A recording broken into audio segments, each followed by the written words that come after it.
proper mic etiquette. You gotta get up on it. So eat the mic. Basically. Eat the mic. Don't take a bite. Don't you dare lick my fucking microphone. I swear. Okay, it's not a donut, so don't eat it. You hear me? Yeah, I can hear you. Can you hear me? Yeah. No, I can't hear anybody on here. What the fuck is wrong with yours, John?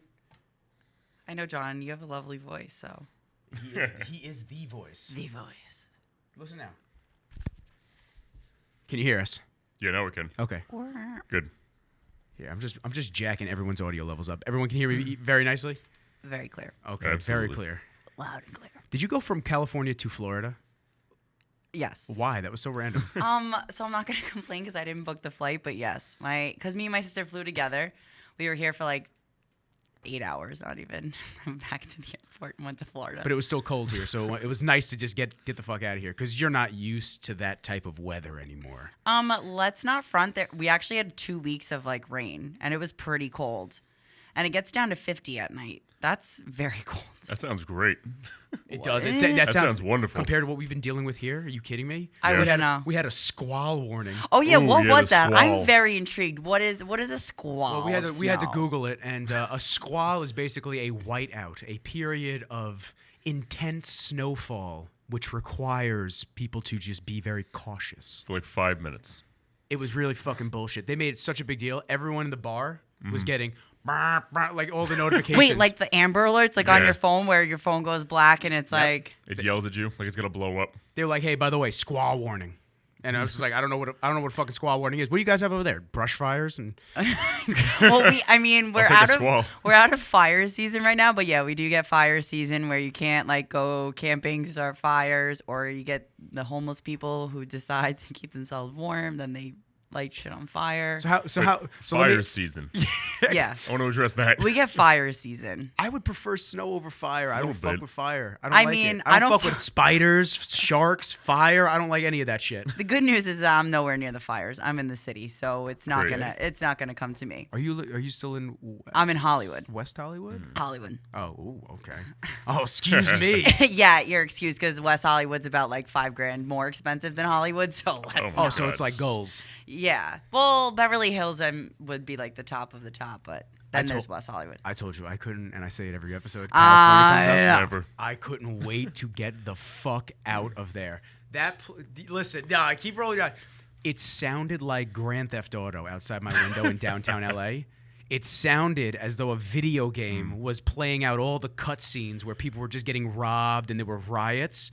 Horrible. Hated it. That's like very dramatic. No. Honestly. I really wish that I could have just took videos of it. There were firefighters and cop cars going by every 3.5 seconds. And I'm sorry, have you ever been to Manhattan? I have. You I have? don't think there's that much craziness going on there.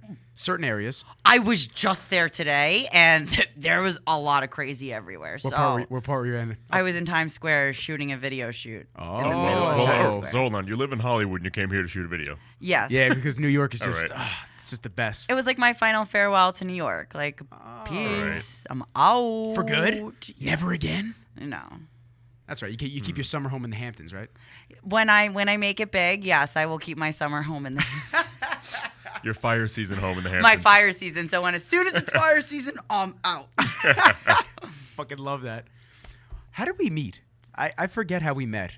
We just like through people at the gym. At Bev's. Yeah, we just in passing. I think we were just both slaving away on cardio, and we just hated it. Yeah, And that's how we sounds about like And my that's just- life. And that's kind of how we just. Yeah, well, we both 'cause realized we hated it, and we looked at each other. We're like, "Hey, you look like you're miserable. I'm Right. miserable. What's up?" And just because we had so many mutual friends that it was like inevitable that we just like met. I'm pretty sure it was through like JB and like Max and all of them. Oh, definitely. Yeah, It was you like were through them. Wilding out with that group. Yeah, always. Yeah. But when am I not wilding out? Especially in Bev's. I walk in and it's like everyone's like, oh God, I gotta finish my last rep. I gotta get out of here. Everybody starts running through the back door. Workout's Literally, because done at that I point. just walk in and I'm like, party's here, and like I gotta talk to everybody. Like I gotta make sure when I plan out my workouts to go to Bev's, I need to add in an extra 45 minutes because I know I'm gonna bullshit and talk to everybody. Yes. Because that's just what we do. Well, it's like family. Yeah. Even though it's like a dysfunctional family. Yeah. very Dysfunctional dysfunctional in capital letters. I was talking about. I got This is. I really shouldn't bring this up on the podcast, but there's a picture of me with a do-rag on my Facebook. Oh, Listen. Wait. I'm not proud of this picture. First off, I don't know who gave it to me because it was in high school. I don't know who gave it to me. I took it for a picture. Who had a do-rag in Plainview? Like, there's a lot of questions that are going on. However, I have several. I show Max that photo, and he's just like, "Man, why you tripping?" He goes, "You know your bedtime is 6 o'clock." He goes, "Mom wanted you home by 5:30." He's like, "You trying to fight people after school?" All right, 5:05, meet me outside. Because if it's anywhere past 5:15, I can't. I gotta be home. Gotta get out. So Max had me dying when he was just going off on me. Have you gone since you've been home? No. Are you going? I'm gonna go tomorrow morning. Oh, God. There you go. I'm gonna see her tomorrow morning. Yeah, after you this. are. Yeah. I thought this was gonna be it, and then you were gonna go back to California. Let's be realistic. You could never get rid of me. That's true. Ever. I get at least 10 DMs Exactly. of just a bombardment of just debauchery and random shit. That's how I am. Like when I just almost ate the mic. Stop eating the microphone. Oh, stop. Because there's video too. Oh. Well then, what goes on behind closed doors? Because when I have an idea in my head, I just say it, and then I'm like, oh wait, hold on, I have to say 5 more things, and then 25 more things. Like I can't just text a paragraph because no one reads paragraphs. No. But if you just say 1 word, 2 words, 4 words, a sentence, it gets your point across. And she No, also that makes me shut my phone off. If my phone keeps going off 10 times, I'm putting a do not disturb on, and I'm going to answer in an hour. And she also sends me like random people in California like walking their pet emus and shit. It's so weird. The shit that she sends me out there. It's so strange. Because I know that he does not like California, so whenever I see like weird bougie shit, I just have to send it because he gets a kick out of it. Like people are so weird out there. Like I love it though, because one, it makes me think people really don't give a shit out here. Like they really do not. They either are so weird that they embrace themselves, or it's so weird that you're like, okay, where the fuck am I? Like, especially like in Beverly Hills with people with their dogs. First of all, I have never seen so many service dogs in my life. Oh yeah. When I get the new pup in March, I'm registering as a emotional support dog. Right, and that's so I can what bring it anywhere. And that's what those dogs are. So when you see these people, you're like, oh, like how? What's your service dog for? Oh, I have so much anxiety. I can't go anywhere without my dog. Like, I'm like, you're in a nail salon right now. So you mean to tell me you can't take an hour to yourself without your dog? Listen, when I cannot. When they start pushing my cuticles back, It's over. shit gets crazy. I feel some kind And then of I'm just like, okay, you forgot to take your meds today. That's for sure. So tons of service dogs and a ton of weed. That's really what people have out there to, It's to try to crazy cope with. because there's 2 totally different extremes. So like where I'm at, that's like where like the bougie and mentally insane are. And then if you go down by the beaches, that's where all like the stoners are. So it's 2 totally different extremes. Venice. Yeah. Venice. Oh God. Venice. Oh, so you don't like Venice either? So I like parts of Venice. It could be Like what? enjoyable. Like I What? like the gym, and then I like Muscle, and then I like Muscle Beach because I think that's a cool concept, working out outside. Stop it. You don't like Gold's Gym down there. No, I actually do. I like their equipment, and I like the turf outside. I like the outside that you could work out outside. That's what I really like about the gyms in California. You could go outside and work out. You know that if you've been to Gold's in Islip, it's the same gym. Okay, definitely not. Yes, with an outdoor pen. Exactly. A pen. What am I, an animal? Am I a dog? Well, I've seen some Bradley Martin and those guys train there, so they got to keep those guys contained in the side when they're doing backflips with a fucking 225 over their Literally. head. So random. Could you imagine if some dudes? Could you imagine if guys did that at Bev's? Could you imagine Steve's face walking out of the office? What the fuck are you? What are you doing? He'd bring a baseball bat in the office and have it ready. I would pay large sums of money to see like a dude just do a backflip like Juji, do a backflip and start deadlifting 5-6 times, and Steve walk out and go, "Yo, What are we doing? what are you doing?" This isn't gymnastics over here. This is a gym. I love seeing he burned the incense. He's so tranquil in there. Saging everything. Yes. Get this shit out of here. Send it back to California.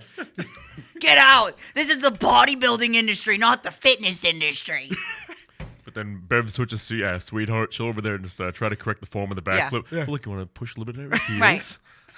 If you lift those metal plates, not the bumper plates, those are a little heavier. So when you hit that deadlift, you'll be way stronger. Did I ever tell you? Did I ever mention to either of you my Bev story when I first started going? I was there for like probably 3 or 4 years. I was at the gym and I was trying to do.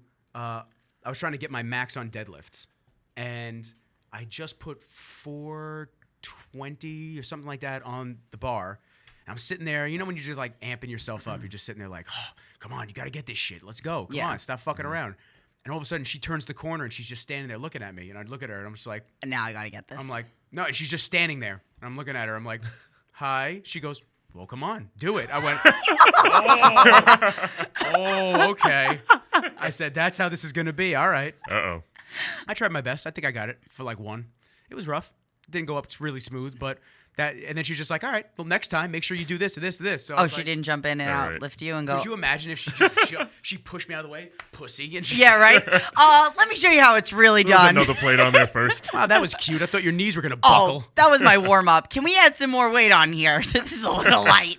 And then she does a backflip. Right. And then she adds the backflip in. Yeah, it was an interesting little shock to me. My first time at Bev's, I was 17 years old. It was like 2010. I was so intimidated to go there. It was unreal because I was like this little girl, like getting ready for my first bikini competition ever. I'm still a senior in high You were school. a bikini competitor? I was. Oh my god! I feel Right. like you have a lot of stories to tell us.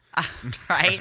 Does anyone have the tea? Tea? Did anyone brew some tea? No? Okay. I'm like Kermit the Frog today. Exactly. Yes. Yeah, I got it. Oh my god. So I was so intimidated. And then my trainer at the time, Angelica Nebbia, she was like, oh, do you know, just go on the Stairmaster, like warm up or whatever. Okay, whatever, la-di-da-da on the Stairmaster. This rather large man starts speaking to me. And I'm like, now I'm concerned. I'm like, This is one of your first times yes, at this Bev's? is my first time at Yeah, Bev's. welcome to Bev's. Yeah. So a large man is next to me on the Stairmaster, and he's just going on tangents about some things. I'm really just like, wow, what is this guy talking about? No clue. Then he's talking to me about my first show. Da-da-da. I get off the Stairmaster, and Angelica goes, oh, how was your conversation with Kai? And I go, huh? And she goes, yeah, that's Kai Green. I go, huh?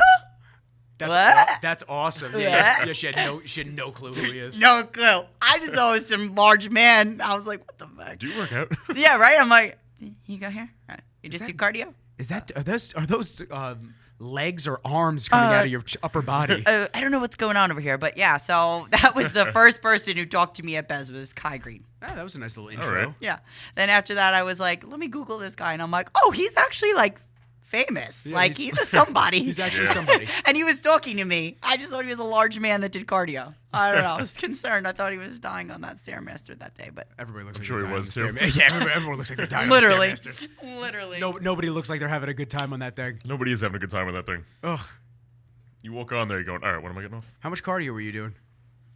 I mean, at that time, it was probably like 5 minutes to warm up. Then after my workout, it was probably 3 hours. So let me. Okay, so here we go. Let's right. let's preface this because we've got similar experiences. Yeah. Our combined coach will go unnamed. We both have similar feelings on this person. However, I did stop working with this person before you did, Yeah. and you had more bad experiences afterwards. So, Yeah. Okay, how do I preface this? So, obviously, being your friend, we talk about a lot of stuff. Yeah. Big for me, and in having our first female guest, not only are you just very vibrant and energetic. Well, tell me more. Hair flip. Not only are you very vibrant, energetic, and an awesome person, but Aw. I know that you could bring a lot in terms of just maybe wisdom of what has happened and what crash course diets and stuff Yeah. like that you've done that other girls may be either getting started doing now or have done in the past, and they feel like they don't have anybody to talk to, because everybody in this sport thinks that if you speak out against methods to get somebody stage ready, Right. that you're talking shit. And Right. realistically, that's not the case. No, not at all. I speak very openly that I chose to be natural and do my own thing, and to each their own. I don't Right. give a fuck what anybody else does. Right. That's their choice. No, I totally agree. But when I have a coach that even though I say I want to be natural, every week there was drugs on my meal plan and shit like that. Right. That becomes super I mean, you as a coach, you help prep people and stuff like that. Yeah. Like, but not just that too. It shows the lack of care. Where well, he's it shows that he's copying Yeah, exactly. and he forgot to delete the drugs. Yeah. Yeah. Oh yeah. Well, All and right, where's my week 3 folder? Copy paste. yeah, All right. Nick. Like, yeah. Oh, let me just take Johnny so and so. Just copy and paste. They're the same. It's okay. It's fine. It's a really fucked up thing because it hurts a lot of people.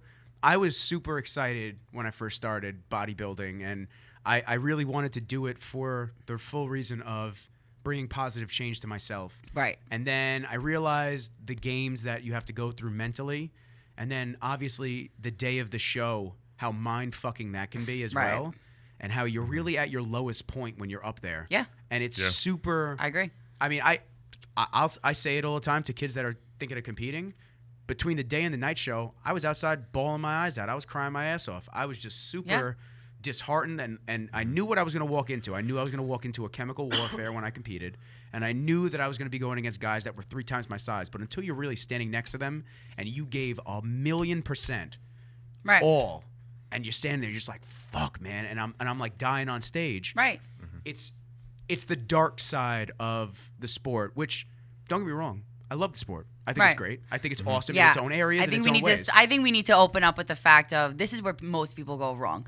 They want to blame the sport. Mm-hmm. And I want to make it known so everyone that listens to this podcast understands is that I never bash or blame the sport of bodybuilding for why the things are the way they are in my life and other people's lives. It's not the sport that does it.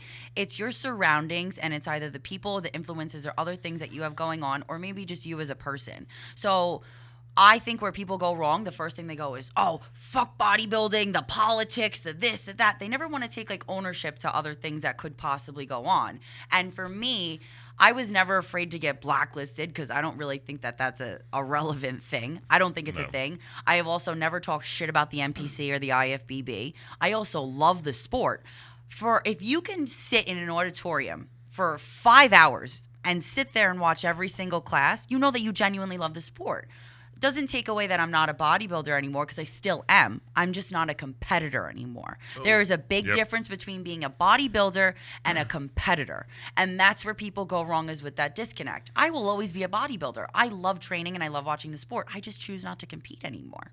Big difference. And it's for own personal preference. But I feel like a lot of people get scared to talk about what goes on during prep because they are scared. Oh my God, if I say what went wrong with my prep with this coach, I'm going to get blacklisted because he's going to go and tell people. You're a human being. You are allowed to have an opinion.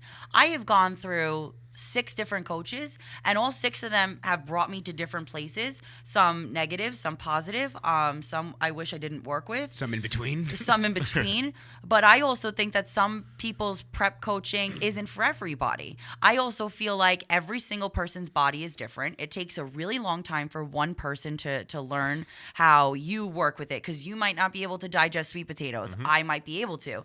You might not like red potatoes. I might like, it's little things like that. Or like, since you're a prep coach yourself, I'm sure you have 6 clients right in front of you and you're like, every single one of these people are different. Absolutely. You cannot give them the same exact plan. And the thing I also find is, since I started in 2010 in the bikini category, that was the second year it came out, it has changed so much from 2010 to what it is now. And I feel like the sport has gotten so saturated. And I feel like that's where a lot of these cookie cutter bullshit coaches come in, where it's, oh, they won a local show and now they're a coach. How about they took 3rd at a local show with 3 people and now they're a coach? Right. So it's kind of just like, well, what is it that you know?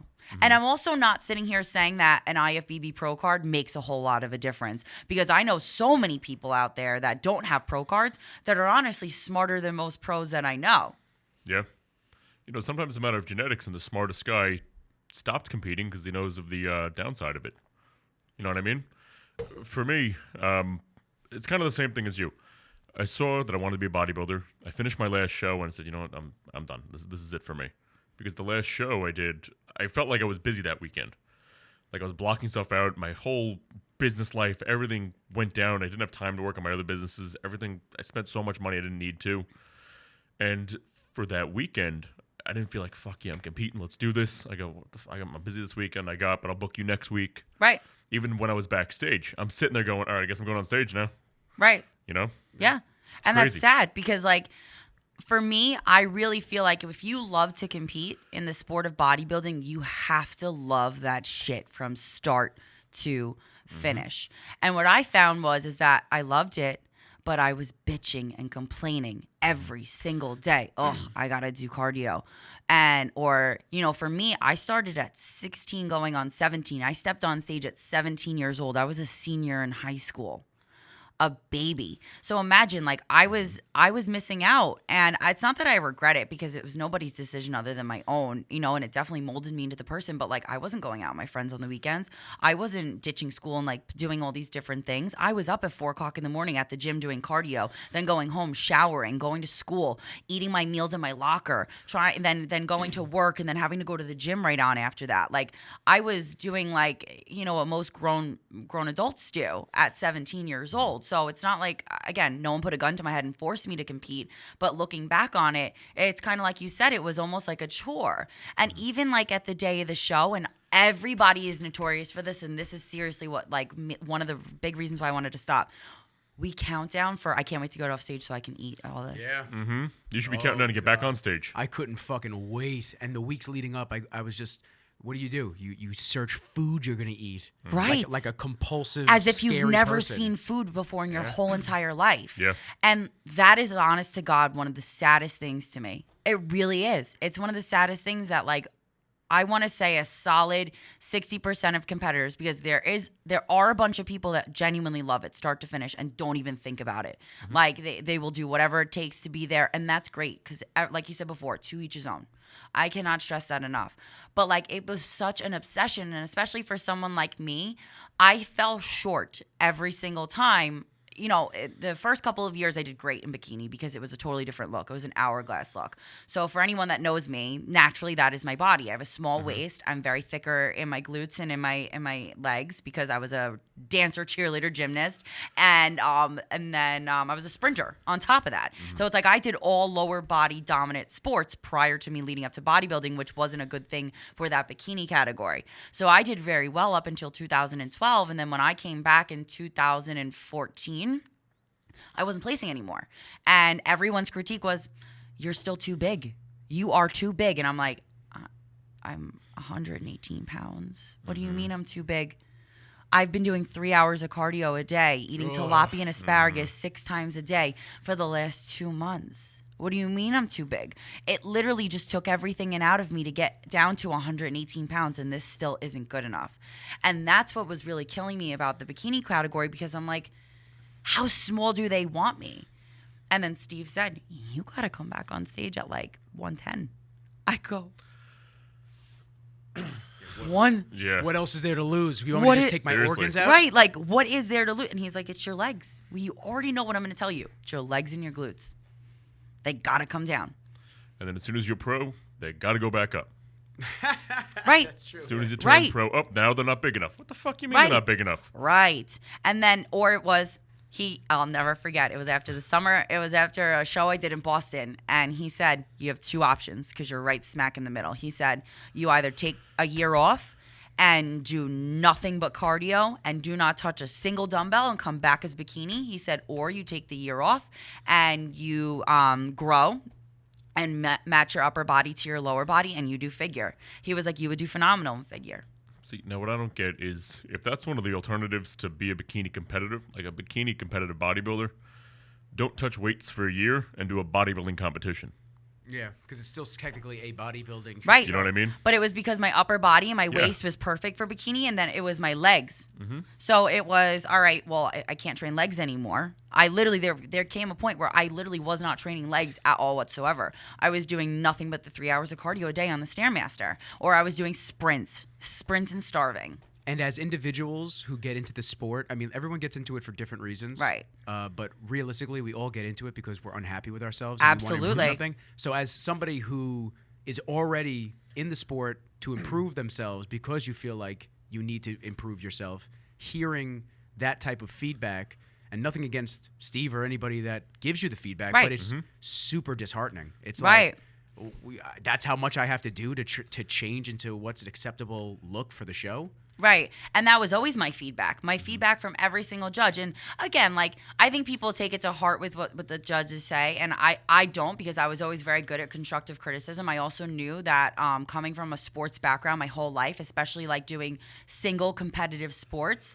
I never took offense to what the judges said or Steve or anybody, because they're just doing their job at the end of the day. They're critiquing you and they're giving you that. And that's another problem that people get so pissy and upset about, is they cannot take their critiques. If you cannot handle your critique, this is not the sport or the industry for you. You mean standing naked, half naked on stage and not being able to take some feedback? You can't do that? But don't forget, you literally went there and paid to get feedback. Yes. Right.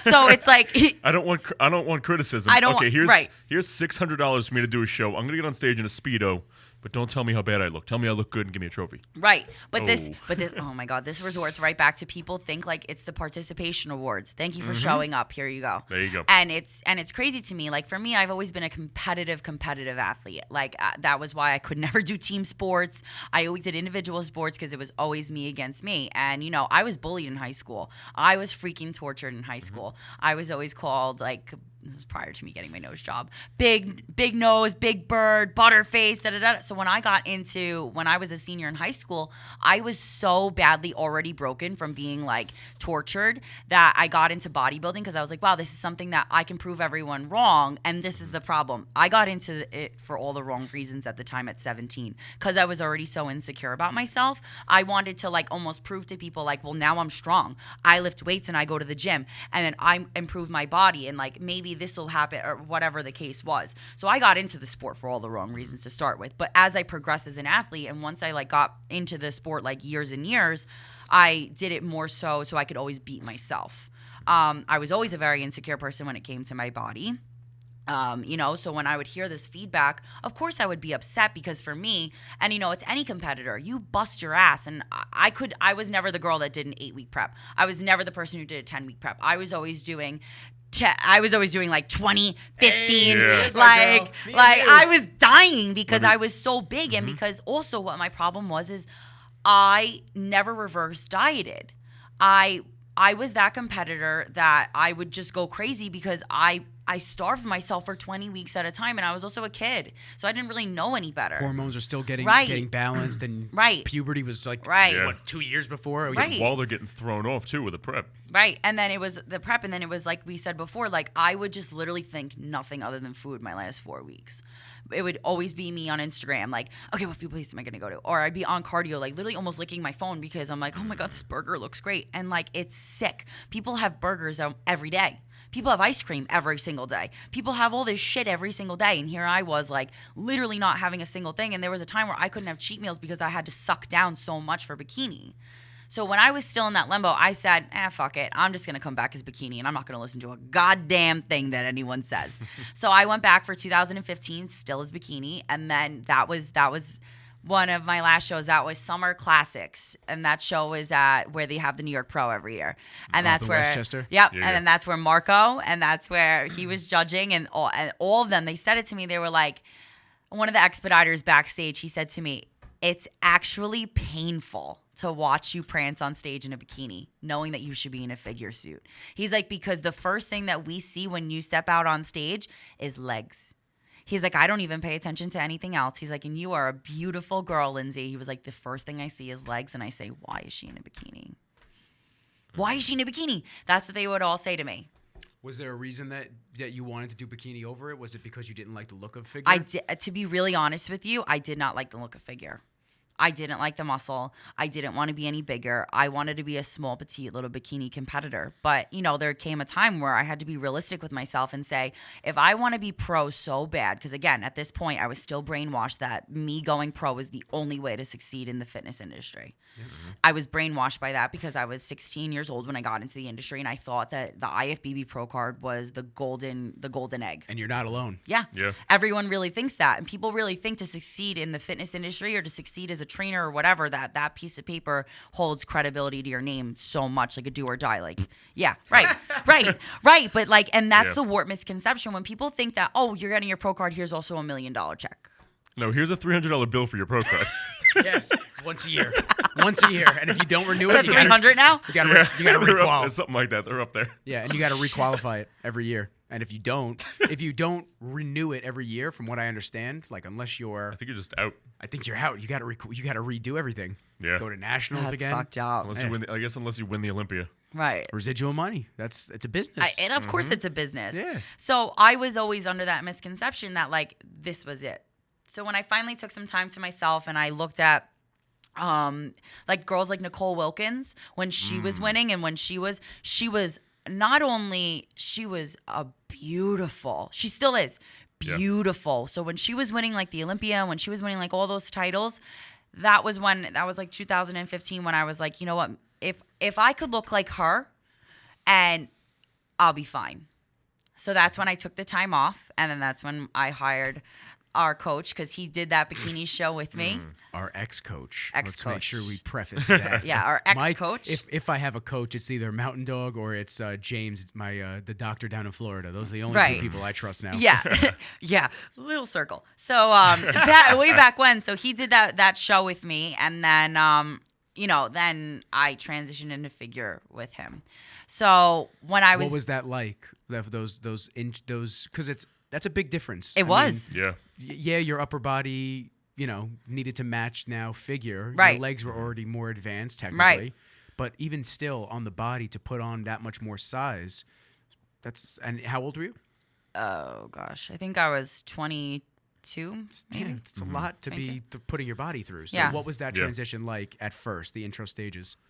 So in the beginning, it was kind of like a free for all. It was fun because it was like, okay, now we can eat everything in sight and let's train really heavy. That was really what it was. So at first, I got like fat, and like that was always my thing. And anyone that knows me as a competitor, they know that there's Lindsey in off season, and I really used to push it. I really used to get sloppy. Like there would come a point where some of my friends, they would really be like, "What the fuck? You're fat. It's time to," like people like Max and like that, they would flat out be like, Yeah, Max okay, will keep you accountable. Lindsey, what the fuck's going on over here? We're looking a little sloppy. So, and in the beginning, it was like a free for all, because it was like, okay, now I'm going from 1,000 calorie diet and 3 hours of cardio a day to almost no cardio, and I have to eat all these calories now because I have to weight lift and I have to put on the size of my upper body. Now, for me, I actually have good genetics, and I put on muscle very easily and very quickly. So, I did the natural thing for a while. I am not one of those girls that denies it. Yeah, hiring the coach I hired, I knew at some point drugs were going to be on the table. You'd have to dabble. Right. Yeah. And I knew that. Again, no one makes you do these decisions. Yeah. No one tells you, okay, now that you're doing a figure competition, you have to do drugs. No one says that. I knew working with the coach that I was going to be working with, I knew that this was going to happen. So when he put it on the table, I said, if this is what's going to get me my pro card, word for word, I still have the email. If this is what's going to get me to go pro, I will do it. Yeah, determination. Yeah. Someone tells you that this is going to give you your goal, you're going to do 9 times out of 10 you'll do it. Yeah. Yeah. And I did. And, I don't regret many things in life. I think that every lesson, there's always a lesson to take from everything that you go through in life. I'm a firm believer in that. Amen. If I could go back in time and definitely not go through that stage of my life, I really wish I could. Because from then, I was, I ended up in the hospital after I did all that stuff. I shut down. I was going to shut down my liver. I was in the process of my kidneys being shot. I was bypassing 2 kidney stones. I was in the hospital so badly dehydrated. My muscle enzyme levels was 1,500 and normal's 50. I had to have 26 IV fluid bags just to get me. And I will never forget, I literally thought I was going to die in that hospital bed. I thought I was paralyzed because I literally couldn't move. Anytime I moved, I would get such bad muscle cramps and spasms in my whole body. I couldn't stop. And it was so painful because my muscles were so badly dehydrated after my figure show. It was scary. So this is post show. Yeah, this was post show. How long after the show? Honestly, I did a whole from my last bikini show into that first figure show. That was an 8-month transformation. So I went from a bikini competitor into a figure competitor in 8 months. Wow. And that happened. Yeah, it was. That's quick. That was very quick. You're adding 4 months of a prep to that too. Yep. Very quick. It was very quick. And when we decided to do the drugs, I I'm lucky enough because we all know what happens to most females. Number one, it's very addicting for men and women. I don't. Yeah, I don't. Yeah. Yeah. John can speak on it. I have no idea. It's very addicting. It's very addicting when you look at yourself and you're like, oh wow, look at my shoulders, look at this. Like, okay, if I get a little bigger, and I got addicted. Well, the sport and like seeing changes, and I don't want to cut you off. I want to hit your point, but seeing changes in your body, I mean, in general, is addicting. So I can only imagine that pushes it to the next level. Yeah. You know, it's body dysmorphia on the other end of the scale. Oh yeah. Oh. It's as simple as that. People hate their bodies when they lose a bunch of weight, and they think, and they might look great now, but they think, oh no, I still have this. I got to get leaner, and they start starving themselves. And the other way around, if you're trying to put on more muscle, and you go, I'm not big enough.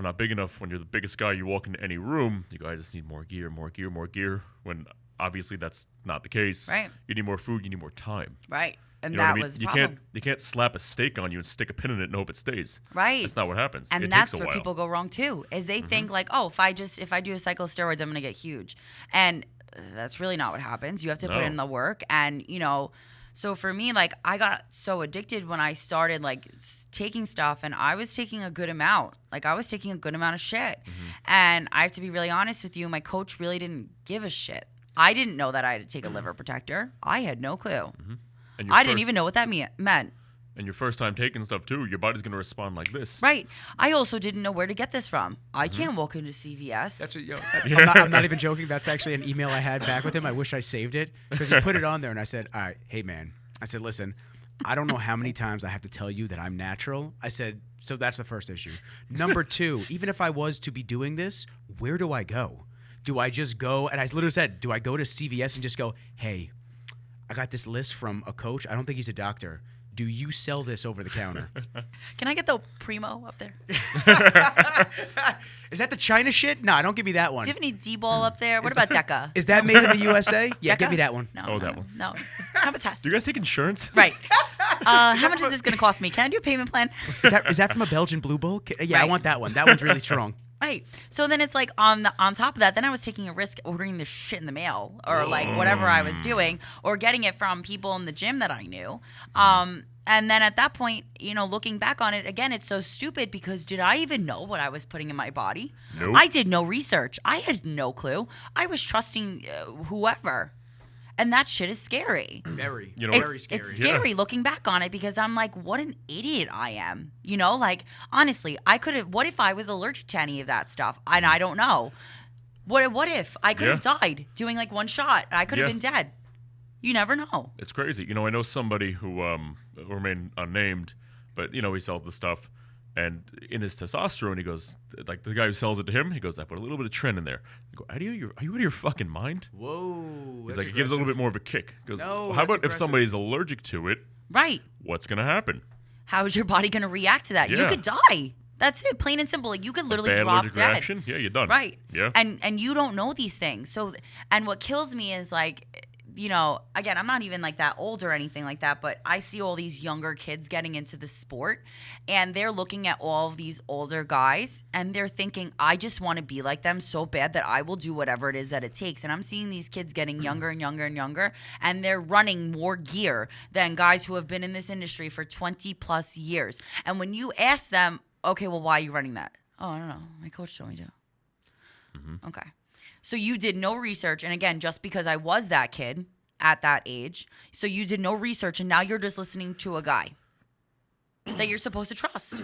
Yeah. Yeah, it's crazy. And they don't even know what these things do. Listen, I had a little bit of knowledge because I was fortunate enough that I did get into the sport very young, and I had a lot of big name and positive influences. So when I was dabbling with these things, I did go to certain people and say like, should I be doing? And when it was like, when I was really getting closer to my show, like I had people, especially some people in Bevs, they would say things to me like, you look great, but Linz, I think this is a little much. A little bit, yeah. It's a little much. And, I was also dating someone at the same time at that time. And he would even, he always supported me with competing. We competed together. And, he even said, he was like, Lindsay, like, you've got to slow down. Like, you're becoming one. I was aggressive. I was very aggressive. And then I became very addicted to it. And he even said, like, there's got to be some point where, like, I don't even know if I could date you. Because it's like, if this is something you're going to continue to do, and if you're going to continue to want to get bigger and bigger, and if you have to do this to be a pro, and like, maybe you want to think about these things. Did I listen? No, I didn't. Well, because you're in your head. I'm in my head, and it's thinking, a very and then when you know you look good, right? Yeah. And then when you know you look good, and then when I have people feeding my ego, and I'm an ego type of person. I already know that. I can admit that. That was one of my biggest faults at that. I was very self-centered at that point. So when I have more people telling me how great I look, because like, holy shit, Lindsey went from bikini to figure and she did it this quick, and like, you look great. And it was feeding my ego. And then, you know, when I did that show and when I came in 6th place, I was like devastated. I was honest to God devastated. And, you know, throughout that whole process, I didn't even mention, like, with our ex-coach, he didn't even put my name on my meal plan. I had a meal plan with a different name on it several times. Well, there you go. I really wonder whose meal plan I had, because that was definitely not me. Several times I had to, and I would be like, I think you, and he'd be like, oh no, I'm sorry, like da da da da, and come up with a whole big thing, you know. And then once after I did my show and I didn't win, he stopped answering my emails. Almost if you can't post you on Instagram, right? Yes. I want to say something, but it'll give it away. I want to say something so bad. But, you know, to backtrack it to all the kids using too much stuff nowadays, and they have no education of it, there's a reason that the athletes are dying. And they're dying I know. pretty, you know, It's fucking scary. You look at Dallas McCarver, 27 That years was old. sad. It was sad, and people say, No, well, he how was good, He was 25. 25? He would have been, yeah. Because he was He my would be, age. yeah. Holy Because shit. I remember when I went down with Flex. Yeah. It was like 2 weeks after it happened, a Yeah. week after it happened. That's right. I And remember they said that. it was 25th, and I was 25, and I was like, oh wow, that's real. It's scary. It's insane. And, you know, people go, well, how good could he have been? That's as good as he could have been. That's what happened. It's The over. dude's heart couldn't take anymore. I mean, But yeah, people say, oh, he worked so much harder than everybody else. I'm not saying he wasn't a hardworking guy, but when you get that big by 25 and your heart on the autopsy is twice the size it's supposed to be, there's a line. Right. You know, what can I use? And regular steroids on a man, at least, it's really not going to do much damage. As long as you know your body, get blood work, and you do it the right way, Right. you're pretty okay. How many people are actually doing it the right way, though? That's the problem. How many people are going to their doctor, and especially these younger kids who still live in their parents' house, who still have to abide by rules and stuff like that? How many of them have the balls to go up to their doctor and say, hey, I'm running a cycle of steroids? none. Yeah, exactly. Or Hey. Or to get- 0.5%. They're really not Yeah. doing it. Or even So- to get blood work done and know what they're looking at. Right. Like, what am I getting? Because your doctor's not testing for that. They're just Yeah. testing for your basics. Yeah. And then on the other hand, with that too, is like, everyone thinks, oh, that'll never happen to me. Everybody, again, looking back and thinking and reflecting of how stupid I actually was, in that moment, I always thought, everyone does it. It won't happen to me. I won't die. I won't do these things. And then when I was in my hospital bed a week later, because I did a photo shoot, and that's what triggered it, was I took a Lasix on top of all the other shit I was doing. That'll I do it. also cold turkey stopped all my cycle. So I never did like a post cycle. I didn't wean off of it. So I was also doing T3. So I was messing with my thyroid, and I crashed my thyroid and my metabolism at that point. So when I was laying in that hospital bed, I will never forget I did my photo shoot on a Sunday. And then that Monday, I was getting up to try and go to the bathroom, and I fell. And my mom comes in my room, and she's like, "Are you all right?" And I was like, "I just got like so light." And she was like, "Holy shit, something's not right. We got to take you to the hospital." So when they rushed me to the emergency room, and they took me in right away because they saw I was in like no condition. That's when it's scary. They take you right in. Yeah. They make took you me wait. right away. They took me, no question, right away. And I remember laying in that bed, and the doctor told my mom, you got to go. I got to talk to your daughter. I got to see what's going on. He shut the door, and he goes, you're going to tell me everything that you're on right now. He goes, and do not look me in my face and tell me that you're all natural. He goes, I used to be a bodybuilder. I used to be a marathon runner. I used to be an athlete myself. Do not look me in my face right now and tell me that. He's like, your mother's not in the room. This is completely confidential. I need to know, because if not, I cannot help you, because anything I give you could counteract with the chemicals that are already in your body, and I could kill you. He's like, and that will be on me, because something bad could happen. So I did. I fessed up to everything. And What do you say? he looked at me in my face and he said, we're going to do some tests. And they did a CAT scan on me. And when they saw the condition of what my liver and what my kidney was like, and he came back to read me my results, he goes, in my 26 years of practice, I have never seen a 22-year-old girl, I think that's how old I was, a 22-year-old girl having a liver like a dying 80-year-old woman. Shit. He said, your insides look like you are in your late 70s, 80s. Wow. And that's fucking nuts because nobody ever thinks when they're jumping on that type of stuff. They never think that how is it going to affect my insides? What they always think is, how am I going to look externally? When realistically, Absolutely. they should really be considering what's going on inside. Right. And Or sometimes it's they don't deeper. even. Sorry, keep going. They don't even know sometimes. Right. It's the lack of education. People, they're looking at their hair going, am I going bald? No, I'm okay. I'm good. Right. Do I have acne? No, okay. I'm good. Yeah, Right. Go get some blood work done. Right. Yeah, they don't know. They have no idea. And again, the misconception with bodybuilding, and I do not care what a single soul says, everyone thinks that we are the healthiest human beings on the planet. Nope. Everyone thinks that because we appear physically to be in tip-top shape, that we are the healthiest and like at our best. We're probably And they are they are so wrong. And I was ready to keel over and die my first show. And Right. then the second Yeah. show, I'll never forget, my boy Jay at the time, he was in the back room with me in Connecticut. And that was my last show with our ex-coach. And I was laying on, it was in a high school, I was laying on the science tables. You know, they have those big, long, Right. all the science rooms look the Yeah, same yeah, in yeah. high schools. And I'm just laying on the science table. And he's like, yo, you good, man? I'm just like, I'm just trying to make sure my eyes aren't rolling in the back of my head. I said, just wake me up in 5 minutes because I'm really not feeling good right now. And it was just, I laid there. And then I said, wake me up for this meal because I have to sleep more. I said, I just don't feel good still. Right. And I couldn't wait for it to be over. And then after that, I went, didn't binge like the first show because I wasn't taught how to reverse diet. I wasn't even told about reverse dieting. I was just, now I look back at it and it's just so fucking crazy that you have a client and you have somebody that's never done a show before, is all natural. You have him doing an hour of fasted cardio in the morning, a half hour at night. Between that, training as intense as possible. And then on top of that, I'm eating 6 meals of fish a day. And then all of a sudden, you don't tell your client that is obviously going to be happy to enjoy food. Right. That, You got to be careful. by the way, you shouldn't do that because you could really fuck your system up after a show and cause edema and all kinds of other unnecessary weight gain. And nope, wasn't told any of that. I wasn't told any of that either. Yeah. And, I don't really always like to point the finger and blame because there's a lot of things I could have done. Of course, but you're hiring a coach. But and I'm somebody hiring that you trust. somebody to do these things for me, essentially. Yep. So when I was laying there, I'll never forget laying in there. I'm like, how am I in a hospital bed? I am supposed to be the healthiest individual ever. I am in the best shape of my life.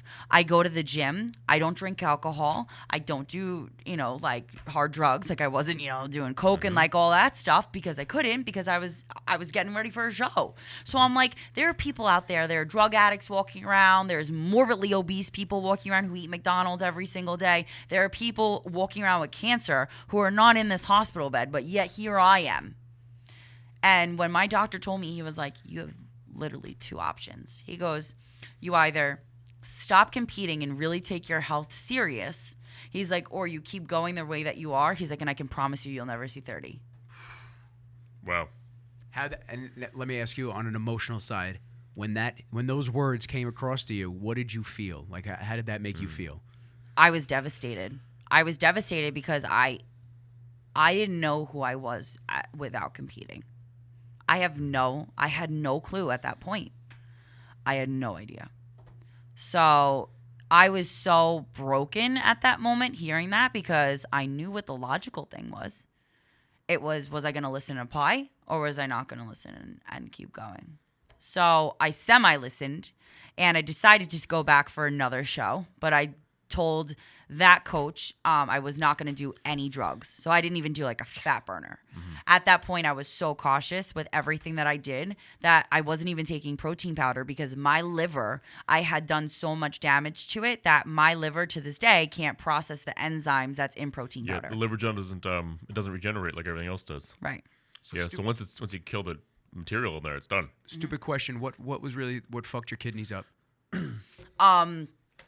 He said that it was from the water pills and The from diuretics. the I diuretics. totally forgot. Yeah, it was from because I took a Lasix. Yeah, I took Hydrovax, fucking bullshit over the counter metabolic nutrition. Oh, okay. But sometimes those are worse because that's just powder thrown into a pill. You don't know Right. what's actually in there. Right. Sometimes pharmaceutical, if it's 2.5 milligrams of a Lasix, it's gonna be that. Right. But if you're buying over the pill, say Expel, Oh, yeah. That's another one. Expel's back or forth, where if that capsule's a little bit more fat burner than the other capsule, Right. Wait, expels from MHP, right? Yeah. Yeah. I took that the second show. Yeah. Yeah, you don't know what you're taking. Right. At least the pharmaceuticals are regulated. Right. And that for me was like the major turning point, and it was painful. It really was. I was bypassing 2 kidney stones. Like I said, my muscle enzyme level was so high that they wouldn't release me from the hospital. I was in there for almost 2 days because they couldn't let me leave with my muscle enzyme level so high. I needed 26 IV fluid bags just to get me to normal.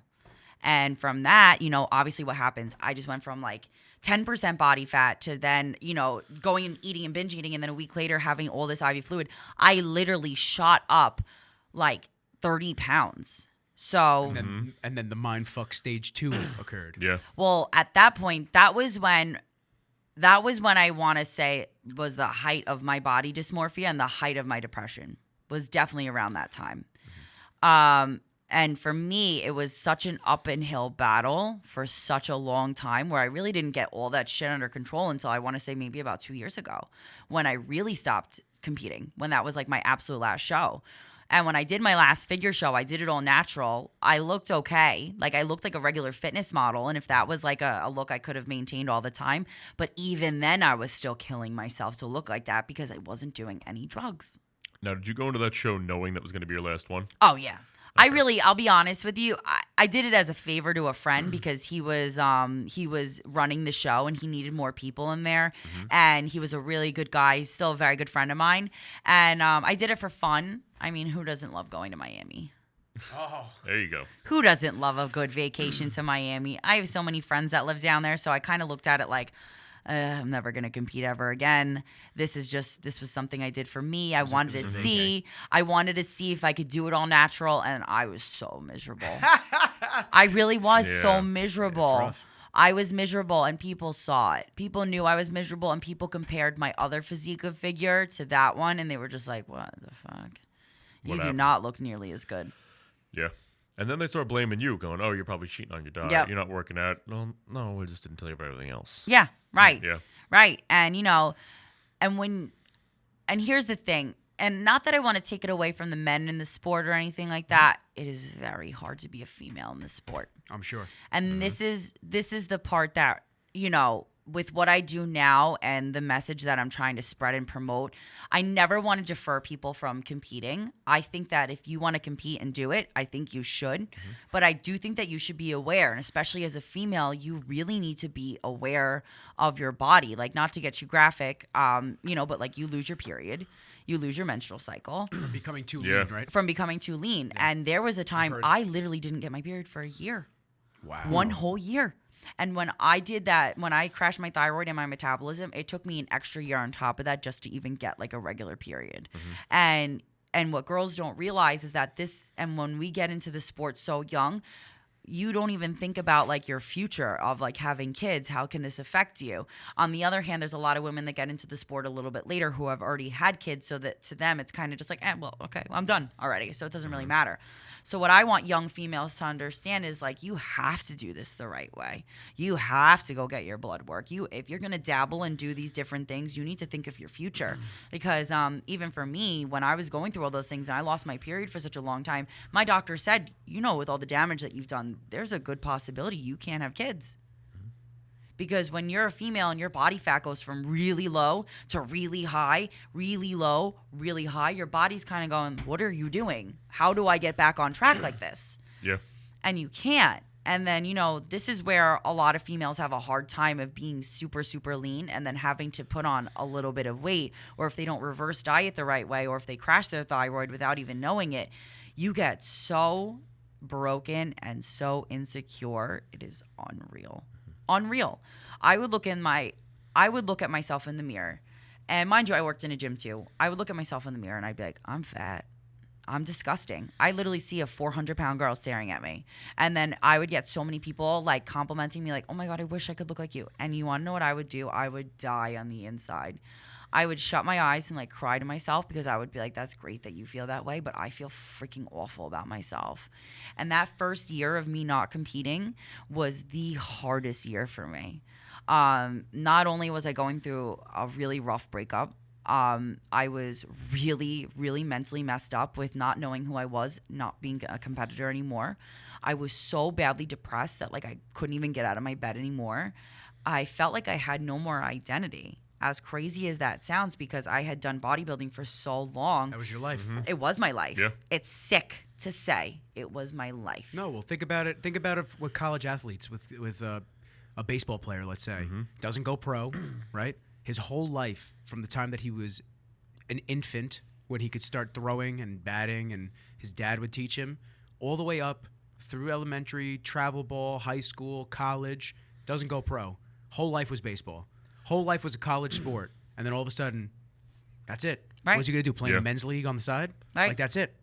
So it's a very depressing and not that you are only a competitor, because you're not.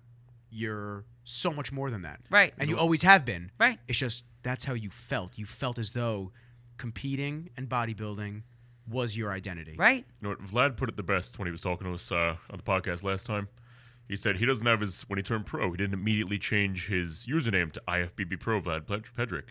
He goes, because like I am so much more than that title. Right. Who am I? I'm Vlad, and everything is about me. I just happen to be a pro bodybuilder too. And it's crazy because I can honestly say that's probably one of the only people I've ever heard say that. Yeah, 100%. As soon Honestly. as somebody turns pro at some That rinky-dink night. show, it's as soon as they're backstage, I have a fucking cupcake in their hand. IFBB Pro. Right. Yeah, I'm not gonna lie. I was super excited if I got my pro card to change my name, and you think that that's like You course. think that you've made it that's at a that point. status symbol Yeah. that people. And it's not. It's crazy, but it's seriously not. And you know, when I say this, I you know, there'll be some people that attack me on this. People take fitness too serious. And what I mean by that is like it's not wrong to have a goal, and again, this is not me saying like you should never compete in bodybuilding, but it's like you have one life.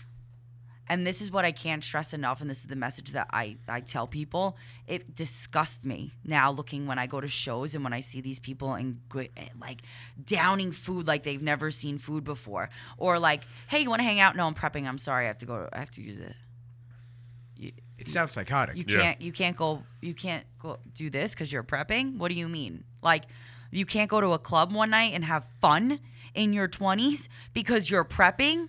Are you kidding me? I know for myself, I don't want to look back on my deathbed and be like, I'm so glad I ate all that grilled chicken and brown rice and that I went to the gym my whole life. Yeah. I want to look back and be like, holy shit, I traveled the United States, I traveled the world, and I ate all the goddamn donuts I wanted. I ate all the donuts everywhere. Every state, I ate them all.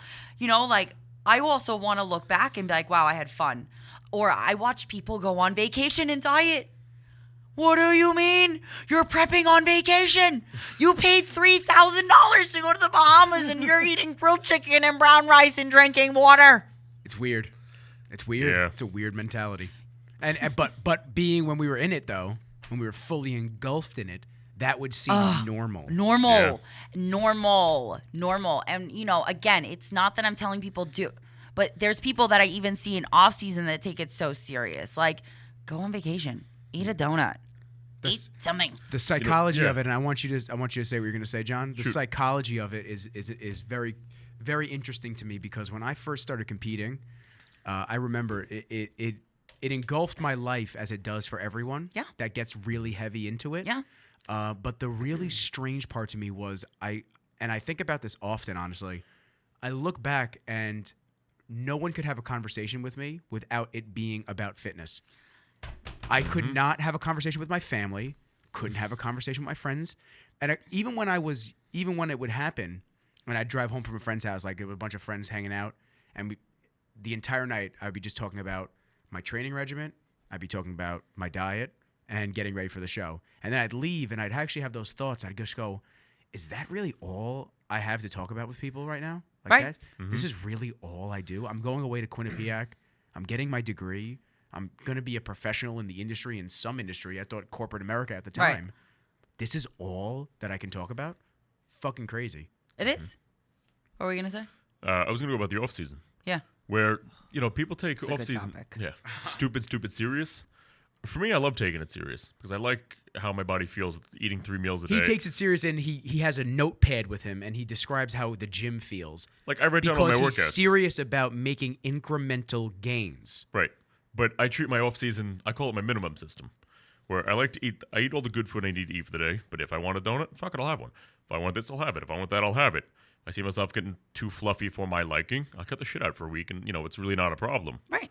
But I like the incremental gains. I like to see the work that I'm putting in, getting something out of it. Nothing wrong with that. I said that Exactly. I said that as a positive. By Yeah, the way. no, that I wasn't, know, I know. That wasn't me I know. jocking you. Yeah. No, of course. No, but and again, there's nothing wrong with that. Exactly. It's just to each his own of what you do. But like, I find a lot of people, they're gonna regret it in the long run when they look back and they go, "Holy shit! I really just spent X amount of years with no outcome of that, and like, what did I gain out of it?" And that's what I look is like, what are you actually gaining of this? And even with off season 2, there's also a spin side that I can't stand. This is what I cannot stand about people because I see it all the time on Instagram. Preach. So, people just competed in nationals in Miami, right? I'm looking through Instagram and I'm like, why do you look like you competed in a pie eating contest? Holy shit. There you go. That was November. We're in December. Why are you up 20 pounds from stage weight already? Because Yeah. their coach probably didn't tell And them then, no, but this is it. Well, I'm in off season, so I need to put on size and I need to get bigger. Yeah, no. No, you're fat. Yeah. Let's just Yep. call it. Let's just call it how it is. Let's you're call fat. let's call it how we see it. You're fat. Don't sugarcoat it because you need Right. to eat that too. Right. You know? Like, no, you're just fat and you're not even doing this the right way. Mm-hmm. So if you're going to take this serious and if you want to be a pro, you need to take it serious like a professional does in the sport. Incremental gains. Exactly. That's where people go wrong. They think like, oh, if I go eat one of everything on the dollar menu and then go train, that's the right way. No, idiot. You're gaining fucking 20 pounds of fat and then now you're going to gain some muscle in the meantime. But then when you want to come back for your season, guess what? Who's coming on stage looking exactly the same? And That's guess right. who's going to place the same? Who's not getting their pro card? And then who's going to be the same one to bitch and complain? Oh, it's politics. I did what they told me to do in my off season and now No, bitch, you didn't. You just look like fat. You just and you stretched your look like skin. shit. And you went to McDonald's, Wendy's, ate ho-hos and ring dings every day, and then trained. Let me give you guys a secret to bulking right here is you don't need a 3,000 calorie a day surplus. Every day. You need about 500 calorie a day surplus. I have a friend that That's actually it. makes fun of me because I don't eat more than 2,000 calories a day. I'm like, dude, I don't need that much food. For what, though? You're not even competing. No, in general, I barely. I told him, I said I could go a meal, 2 meals. I said if I'm not hungry, I don't fucking eat anymore. Like I'll eat when I'm hungry. Like a healthy person? Literally jocks me, but I'm stronger in probably 90% of the lifts besides bench. I'm not. He outbenches me, but I'm just like. I don't need that much food, man. Like I don't. That's my body. I don't. Even the off season, when I started doing smart off seasons, the doctor pushed me to new levels, but I was lean. Like I was about 190 pounds. So with the first coach, let's say my weight swings from competing. So I started prep at. Oh God, what did I start prep at? I started prep at a year in advance. I started losing weight. So I started at 240.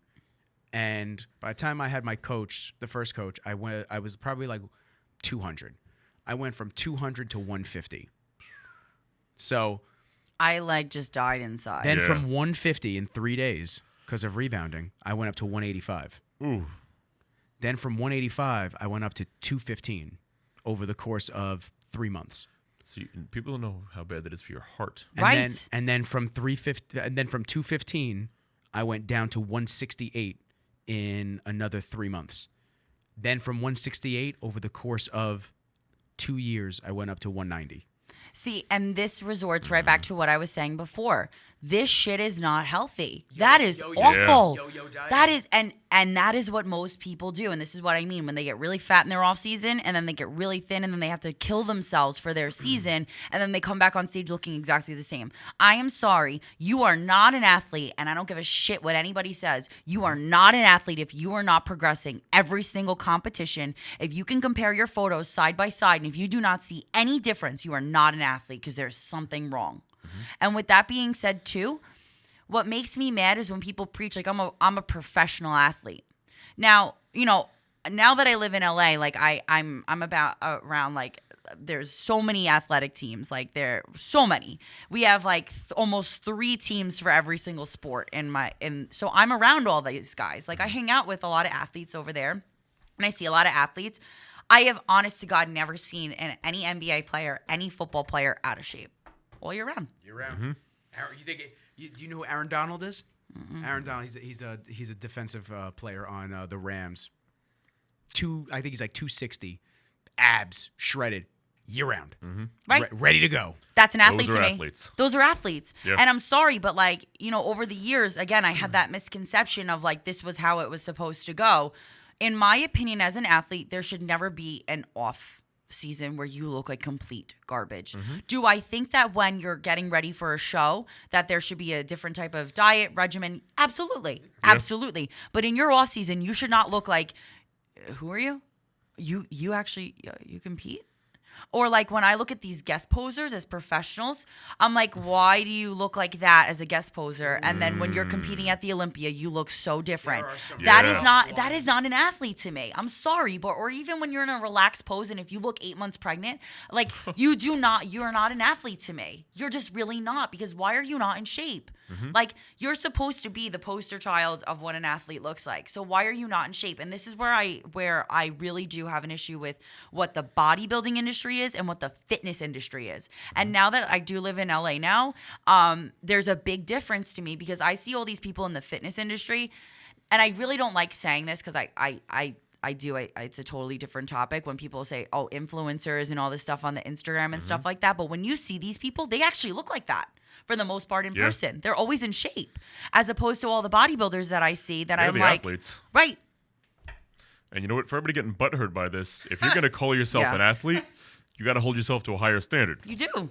You do, absolutely. Otherwise, call yourself somebody that likes to go to the gym and you compete. That's or a great. hobby. This is a hobby. There you go. This is a hobby. If you're not going to do it start to finish, it's a hobby for you and you are not an athlete. I'm sorry. Actually, I'm not sorry. I take that shit back. Get it together. Which, let's be honest and say it on the record, it's fine if this is a hobby for you. Absolutely. Absolutely. It's not an the expensive end-all- hobby. Yeah, expensive. It doesn't have to be the end-all, be-all. Absolutely. You might want to do it because for your own personal reasons. Maybe you were really, really heavy and maybe you were really, really obese and you want to just get up on stage to get up on stage.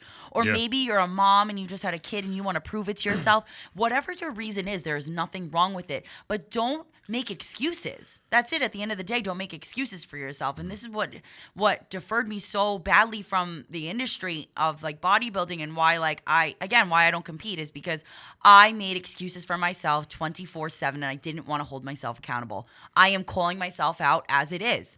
I bitched and complained. I did nothing. I was fucking miserable doing this shit. Now looking back at the athlete I am now, I train just as hard. I diet to a degree, but I eat donuts. That's what I'm saying. I was waiting for the donut comment. But I do. I eat donuts whenever I want, and I take days off from the gym. I don't freak out. When I'm on vacation, I work out maybe 2 or 3 times. Like, I'm not as neurotic as I was when I was a bodybuilding competitor. That's it. But here's the question. Are you happy? I'm so happy. It's unreal. And I got to be honest with you. This is the best I've been mentally, emotionally, and physically. And when you die, do you have another chance? Wait, what? When you die, are you going to come up and get another shot at it? Absolutely not. So why don't you just live that one life and be fucking happy? Exactly. And I'll be honest, I think I look better now. And I mean, you've known me the longest. This is the best I've ever looked. And honestly, I'm probably heavier than what I was when I competed or anything like that. Not that I get on a scale, because to me, like, my mental, emotional, and my physical matter to me now. Like, number one is my mental. So if you're not happy with who's looking back at you in the mirror, and if I was always so unhappy and I was nitpicking my body so much when I was a competitor, it honestly breaks my heart looking back at the person I was. It does. And I know that so many girls and so many guys probably go through this too, but I know for a fact that so many females go through this because I get flooded with DMs with girls that come to me all the time like, I'm so inspired by you. Like, you have been through so many different extremes from your life, and like now you just seem so happy and you seem so much like more at peace. And it's because I feel good about myself. I'm not sitting there and comparing myself to 12 other girls on stage. I'm not searching for other girls on Instagram saying my glutes don't look like that. My shoulders don't look like that. Oh my God, I'm disgusting. It hurts me.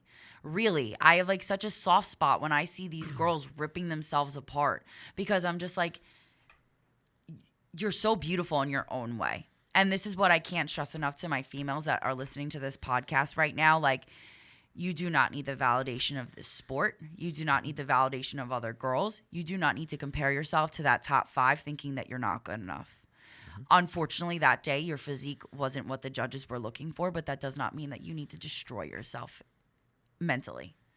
And so many people, again, I don't want to just single it out and seem like it's just women I'm talking to. No, but I want you to, because that is obviously your experience being a female, right? And you understand not only from females reaching out to you and friends and right and all that, but you understand how truly devastating and hard it really is. It is. And and then also on top of that, we do live in a day and an era where social media is so big. And unfortunately, and this is like the juicy aspect now that we're getting into finally, this is the hard part for me is there are so many fitness influencers out there. There are so many bikini competitors out there. There are so many fitness girls out there, and they give off the wrong message to the young average females. And when I say average, I don't mean that in a mean way. I mean the girls that either just look up to them and just want to get in shape, the girls that don't feel good about themselves, or the girls that feel like I have to look like this girl in order to be pretty in life. Well, this girl gets hundreds of thousands of likes and comments. If I looked like her, I would get that too. I want to jump in here real quick. Yeah. And those average girls, the average everyday person, sometimes they don't understand that those pictures they're seeing, it's drugs, it's Lasix they got away with, it's Photoshop. They see these perfect people and go, why am I not like that? Photos from 8 years ago. Did I say that? Oh, yes, I said that. Yeah, I said that. And that's the thing. What kills me, and again, because we won't name any names, I can name off the top of my head 3 girls in the industry who are fitness influencers that sell these bullshit 30-day squat programs, bullshit fit tea. If you drink this, you're going to look like me. No, bitch. If you do some cocaine and if you starve yourself on a 500-calorie diet, and if you do 8 hours of cardio a day, and if you do nothing, you'll look like that. And that's what kills me is that these people are spending so much money thinking, oh my God, if I buy so-and-so squat program, or if I buy so-and-so's 8-week challenge, which I hate to break it to you, spoiler alert, they didn't make that 8-week challenge. Now these people are capitalizing on it. And then it makes me question, why are you in this industry? I know why I'm in this industry, because I want to empower and I want to change the lives of so many. I hate to say just women, but because I've gone through so many different stages of my depression where I was suicidal, where I tried to kill myself 2 times, where I used to cut myself, so I had that mental health issue. And then I also had that body dysmorphia issue where I really hated myself. Every single time I looked in the mirror, I would do nothing but cry and stare at myself and say, why am I not enough? Why don't I not look like this girl? I bust my ass just as hard as this girl. Why don't I look like her? And we're all guilty of it. We sit there and compare ourselves in social media. And it kills me that these girls, and it's not a jealousy thing. It's not because I'm not making as much money as them. I have to question, why are you here?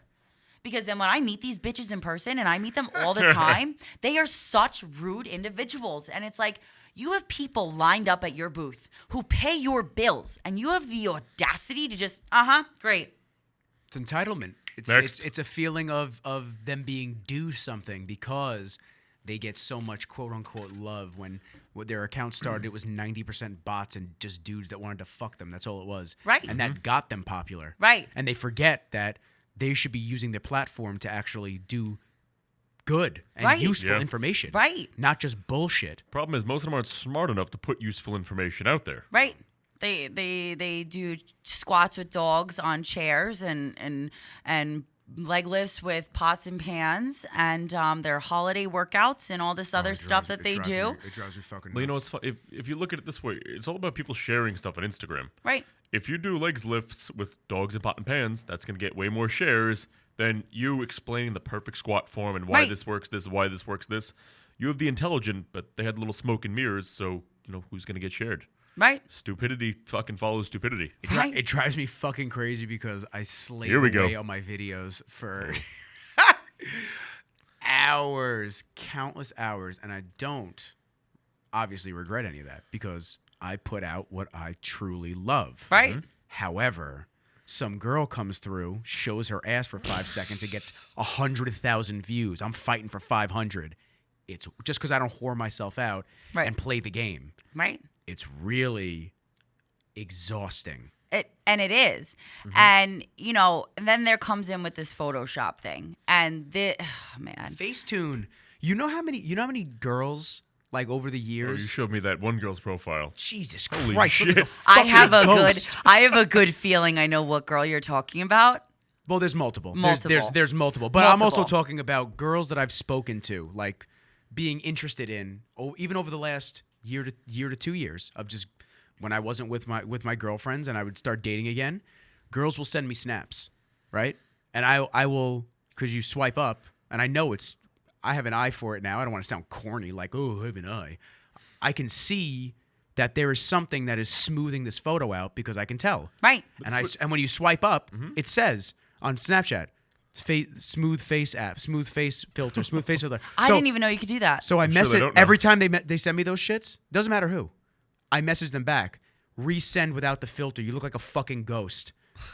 No, I look great. No, you don't. To dumb guys that are just trying to get laid, you look great. Right. To a guy that cares more than just your smooth face, you look stupid. Please Right. stop. Resend. Right. It drives you fucking nuts. I hate it. I can't stand it. And there's actually do you know what Reddit is? Are you familiar with Reddit? You know what Reddit is, Yeah, right? of course. I figured you knew what Reddit Oh wait, Yeah, isn't yeah. that's a It's like a bunch of forums. It's yeah, news- it's a a bunch news of forum, forums. yeah. Yeah, okay. Very okay. interesting place. Right, They right. have Where forums- they have different topics everything. and everything that you Yeah, can yeah. talk I mean, you can about. go from like the dark web to porn. It's a very interesting Oh. site. Oh Okay. yeah. Oh, it's crazy. Porn got me. I'm just, She's on her phone. Wait, scroll. what? Oh, Reddit. Reddit. is it an app? Where do I get it? Do I have to pay for it? Here's my credit card. Hold on. It's free. But they have an actual photo like Instagram versus reality, where they'll actually get girls from Instagram and guys, and they'll post what they look like in person and their Instagram photo. Oh shit. It's rough. It You is guys see rough. some of these Oh, fucking man. photos. What were you gonna say before? Can't remember. Okay. All right. All right. So this is what kills me. It's all right. This is what kills me, all right? Number one, it's normal. I want everyone to understand it's normal to break out and to get pimples. Why are we smoothing that bitch out? If I have a pimple, I actually have 2 of them, and I did a video shoot today. I did not cover those bitches up. Why? Because there is a 15-year-old girl on my Instagram page who's looking at my stuff, and she's gonna be like, "Oh wait, this girl's normal. She has pimples. She's normal." Or, "Oh, that girl didn't diet at all whatsoever for that video shoot. She looks like a normal average girl." So, no, I didn't contort my waist to be smaller. No, I didn't make my glutes bigger. They actually look like this. Shocker. Like these girls do this crazy things, and I can honestly say that because I'm friends with these girls. I'm friends with them. I'm not judging them. I do not care what people do, but it hurts me on the inside that this is what society has come down to, that these girls need to feel like if I filter my photos, if I edit this, if I make my waist smaller, if I make my butt bigger, if I make my hips wider, that people are gonna like me.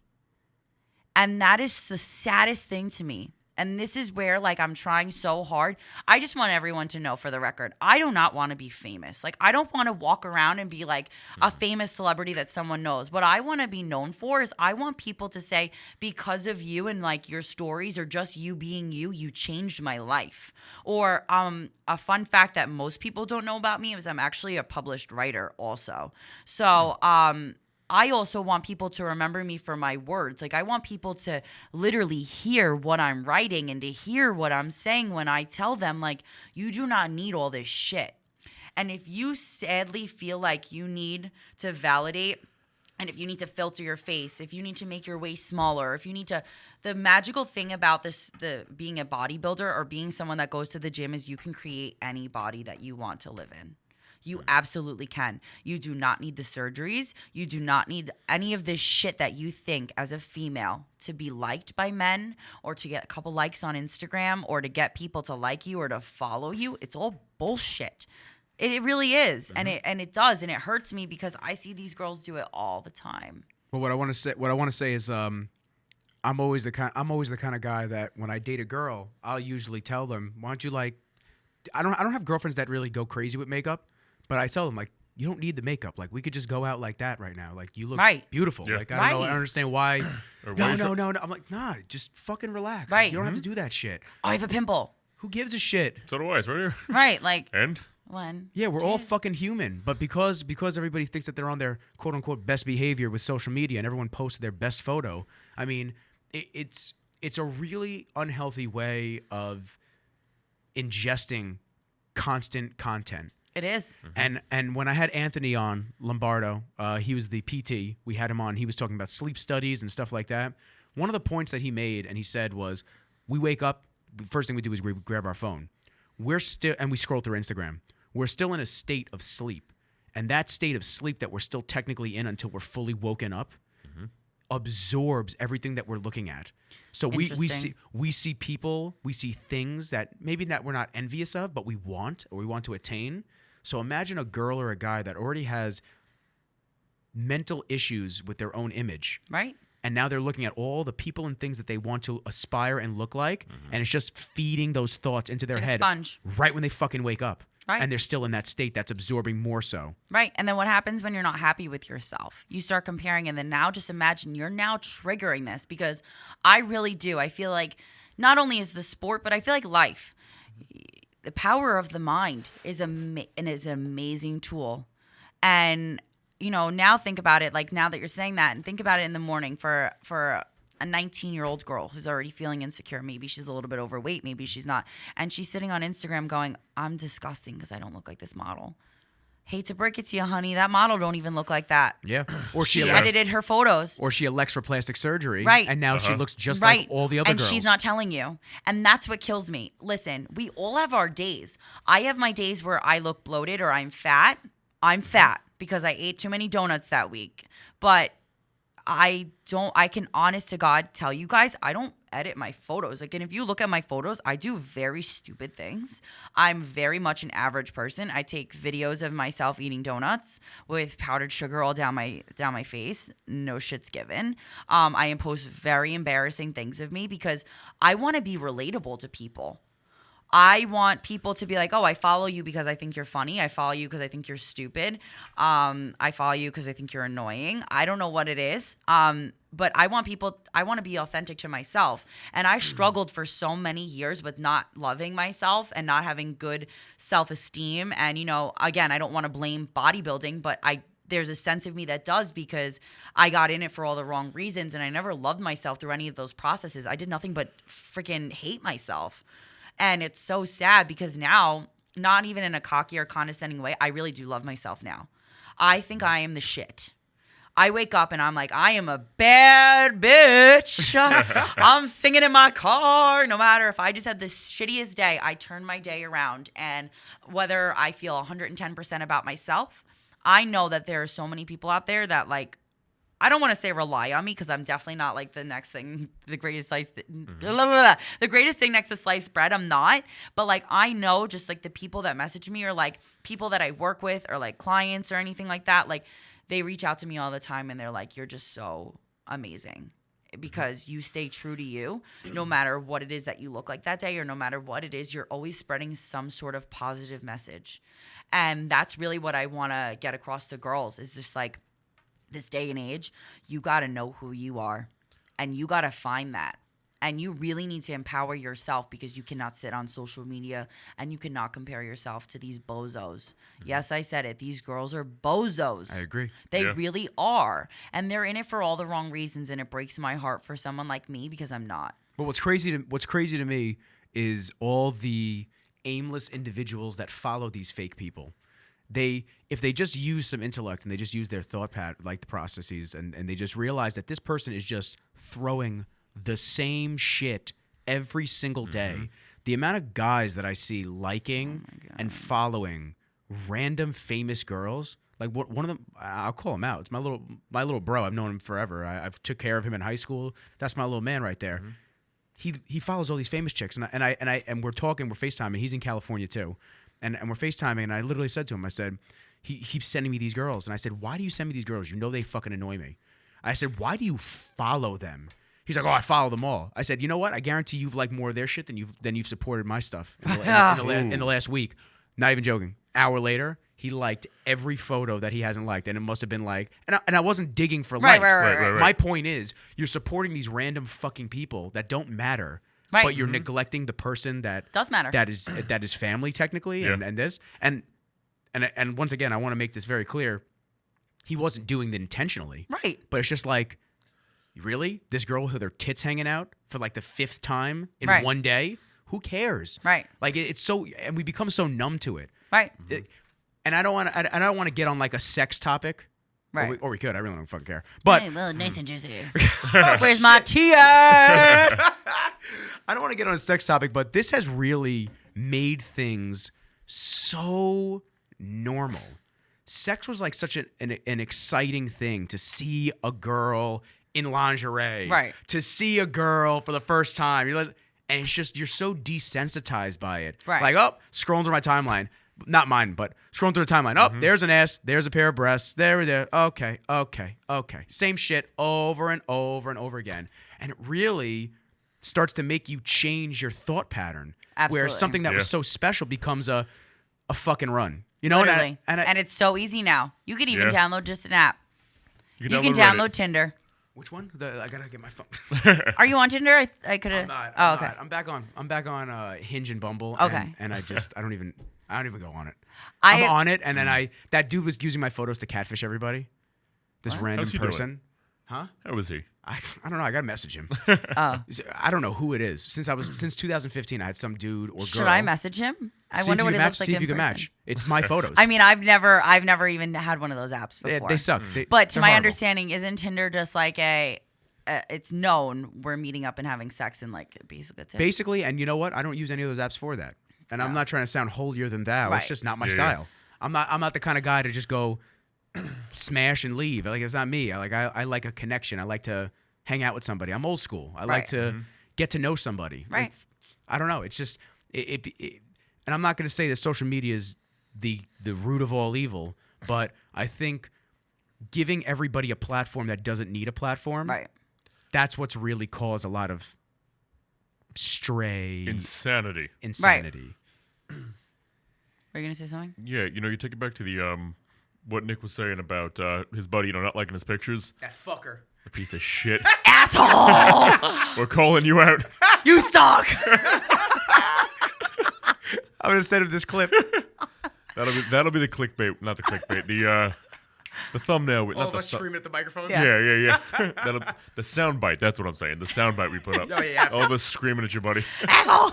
And people are gonna go, why the? I'm gonna send Lindsey down to fuck you up. He's in San Diego. Go drive down and beat the shit out of him. It's like a 2-hour drive. I'm not about that. Nah, don't worry about it. It's not worth it. But anyway, your buddy liking all these pictures that he has no idea who these women are, is never gonna meet them, right? But you have friends who, Nick, you mind just taking a couple shots for me? You don't have time, right? All the time. Supporting all of these businesses of these Remember people. when I got mad at you for that?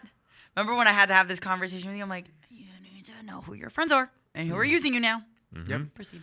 Supporting all these people that you've never met, you're never gonna meet, and couldn't care less about your name. Like all their businesses. Oh, you work with Nike now? I'm gonna buy your $700 shoes. Nick, can I have a free shot with these $700 shoes I bought? Yeah. What? Yeah. Yeah, it's very I don't know, it's very interesting. There's like all those motivational posts where they say, your friend owns a business, fucking support them. And I'm not sitting here and I'm not saying like I don't have friends that support me. We've shot videos together. I was just gonna say. Like we've shot videos together, and I said that for you from the day that we shot the video. And literally, like, I took care of her. Yeah. But just enough, and she said no. Like, I want to make sure that I'm paying your rate. So she was very upfront about it. I was not going to because I'm a firm believer in friends support friends. If you have an event, I'm going to be there. If you're a videographer, yeah, I'm gonna get a video from you.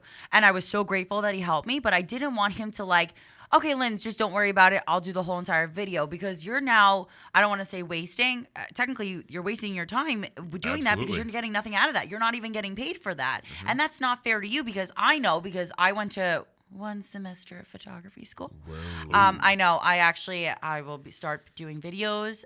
Get me on Lindsey Marie. That's why she's here. She's still in your business. She's using our platform. Yeah, sorry. I just wanted everyone to know that 1 semester, so I am going to be a videographer now. She's gonna steal all my shit and run out. I am, actually. That's why I'm here, guys. Plot twist. But no, seriously, I know how much it takes from doing like editing 1 photo. I know that 1 photo could take up to 8 hours sometimes. People do not think that, because they don't know what they're doing, and they think like, oh, let me put it on auto, great, or let me just filter this one to left. Oh, let me strengthen the contrast. Let me bring it. Yeah. And it does not work like that. I actually put up a snap last night. I don't know if you saw that. I was laughing. I said, oh, and people think I just push a button. Yeah, right. And then everything just goes. It showed all the layers. Right, and it doesn't. And so to me, like, I'm gonna pay you for your time, because your time is worth it to me, and I also want to see you succeed as I'm my super friend. appreciative of. Right. And I tell you all the time, like, I've been there from, when you just even picked up a camera. When you like picked up your and you started doing this, and like your work has gone from like one extreme to another. And when you told me that you were making the decision of like, I'm quitting all my jobs and everything that I'm going through, like, and I'm going to make this my full-time gig. I was so proud of you, because like, I know how much that takes, and, and it drives me nuts when that people think that this is like free work to you, and when friends don't support friends. And I always support my friends all the time, even if it's like I go to their shows, I travel for this, because I love what my friends do. Maybe I don't love it, I'll suck it up, maybe pretend to love it, but I'm always going to support my friends no matter what. Yeah, you're like the best cheerleader for friends. You really are. For real. I really, for real. Everybody. Because I do, like, I love seeing people do what they love, and it makes me happy, because I know when I'm doing the things that I love. For an example, like, I genuinely love talking shit sometimes on Instagram.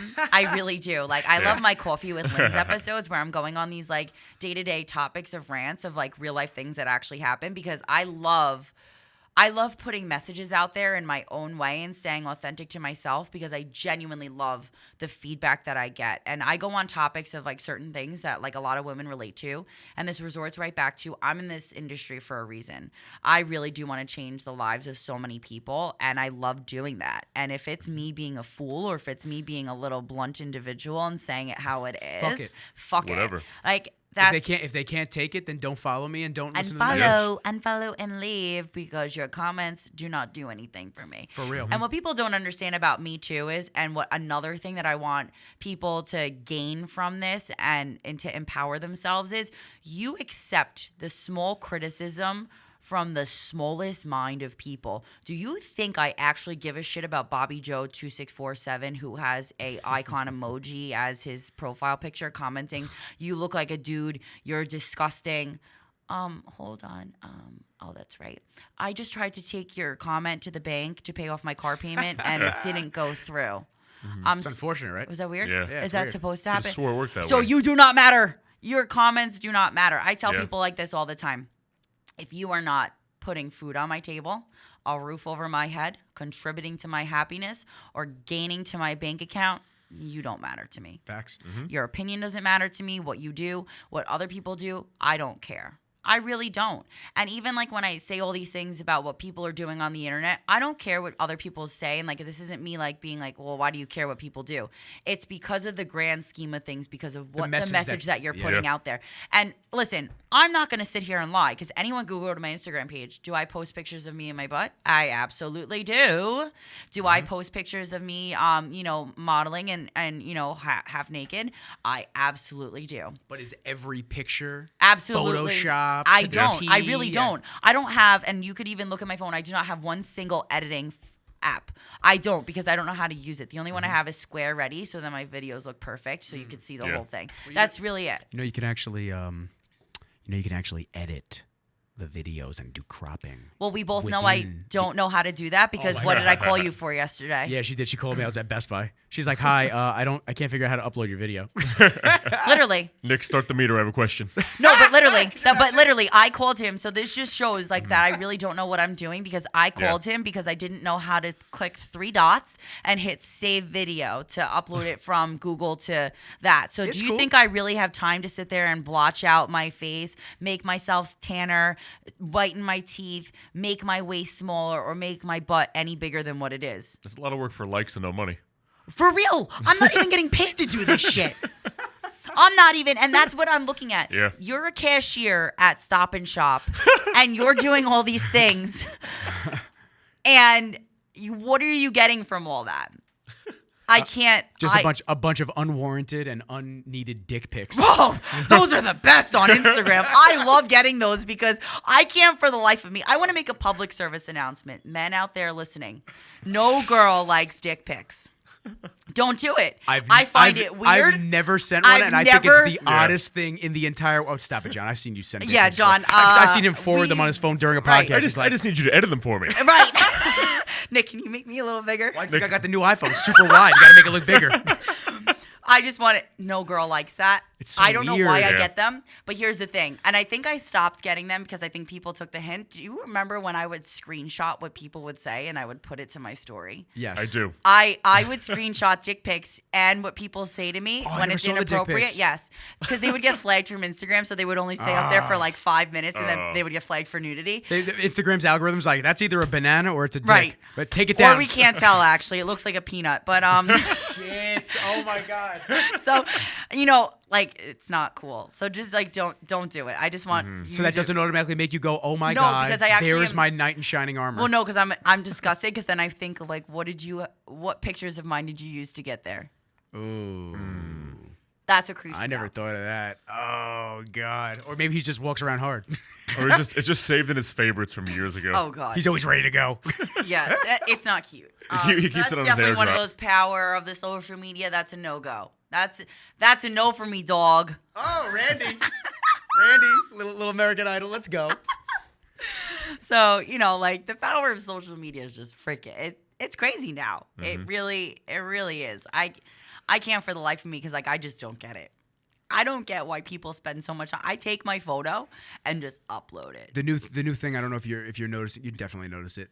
Or at least now you will, and anybody listening to this will.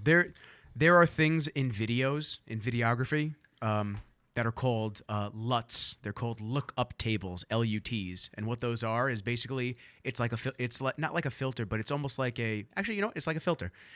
It's pre-done shaders to bring out certain colors, shadowing, everything like that. Okay. If you'll notice, a lot of girls are using a Hollywood-known LUT called orange and teal. Okay. What does it do?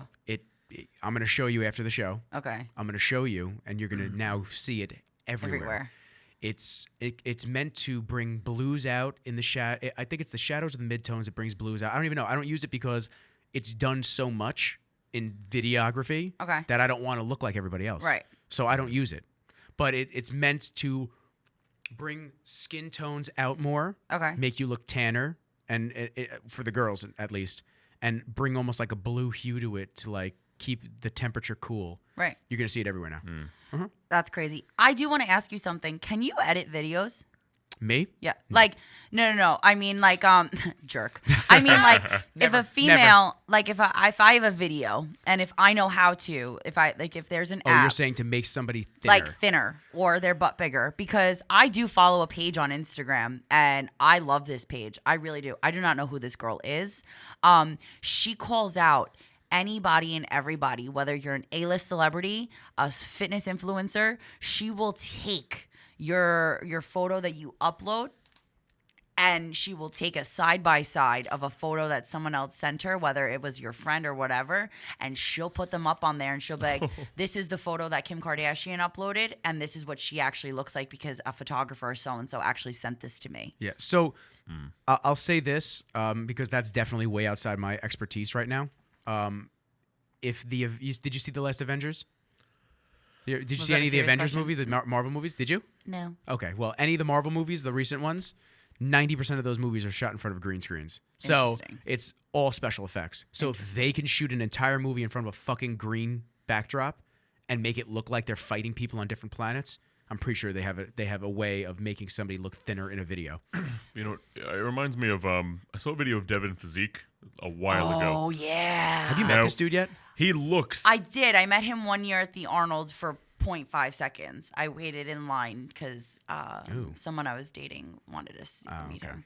So but I took a picture with him, but I could definitely show you that picture. you look at his pictures, he looks jacked. He looks great. You look at him on video, he looks like he's 150 pounds. Right. The only video I ever saw of him was he snapped his pec. He was doing the 120s.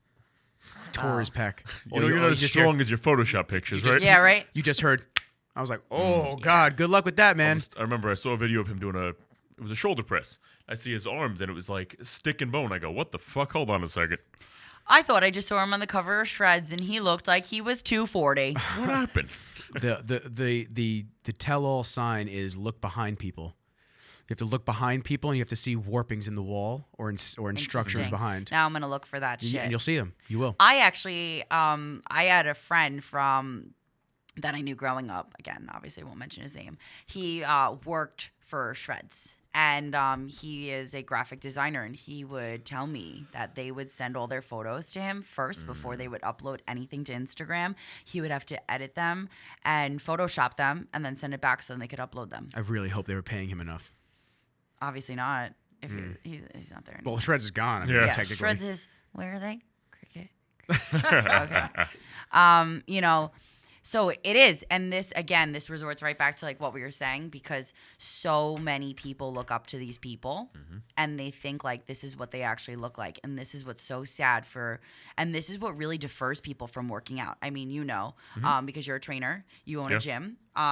So you probably see it all the time when you have regular clients who want nothing to do with competing. And that's what I do now. I've never coached people. I never wanted to dabble in that. I genuinely like really dealing with people who are That's the majority average. of my clients.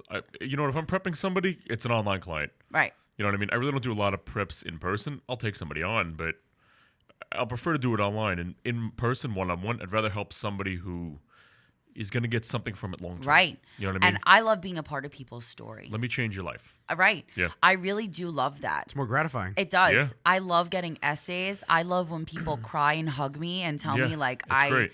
I've never felt so good because I have someone like you in my corner.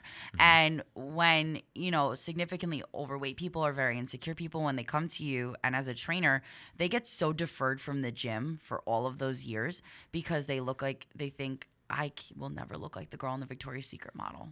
I will never look like this girl on the cover of a magazine. Or I used to have people that didn't want to even train with me because they would say, I will never look like you. So what is the point?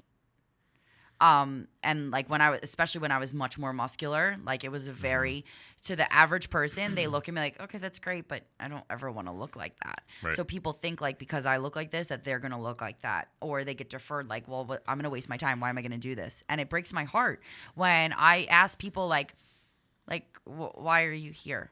Well, I didn't work out for years because I was scared to go in a gym. I was scared to work out because I knew I was never going to look like that girl.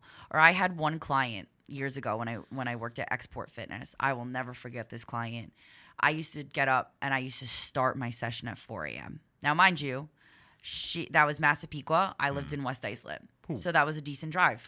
Yeah. I had to be up at 3 o'clock in the morning. But you want to know why? I got my ass up 4 times a week at 3 o'clock in the morning because that woman changed my life. That woman was so dedicated to coming to see me at 4 o'clock in the morning because she didn't want to be around people. She was heavy. You know, she went through what she went through in her life. Beautiful woman on the inside and the outside to me. Seriously, that woman, like I was 19 years old when I was working at that job. That woman changed my life. I love her. I still catch up with her every now and then on Facebook and everything like that. But it broke my heart when she used to tell me like, I can't be around people. But when she started like becoming more and she started losing the weight, then she would come at 5 o'clock in the morning.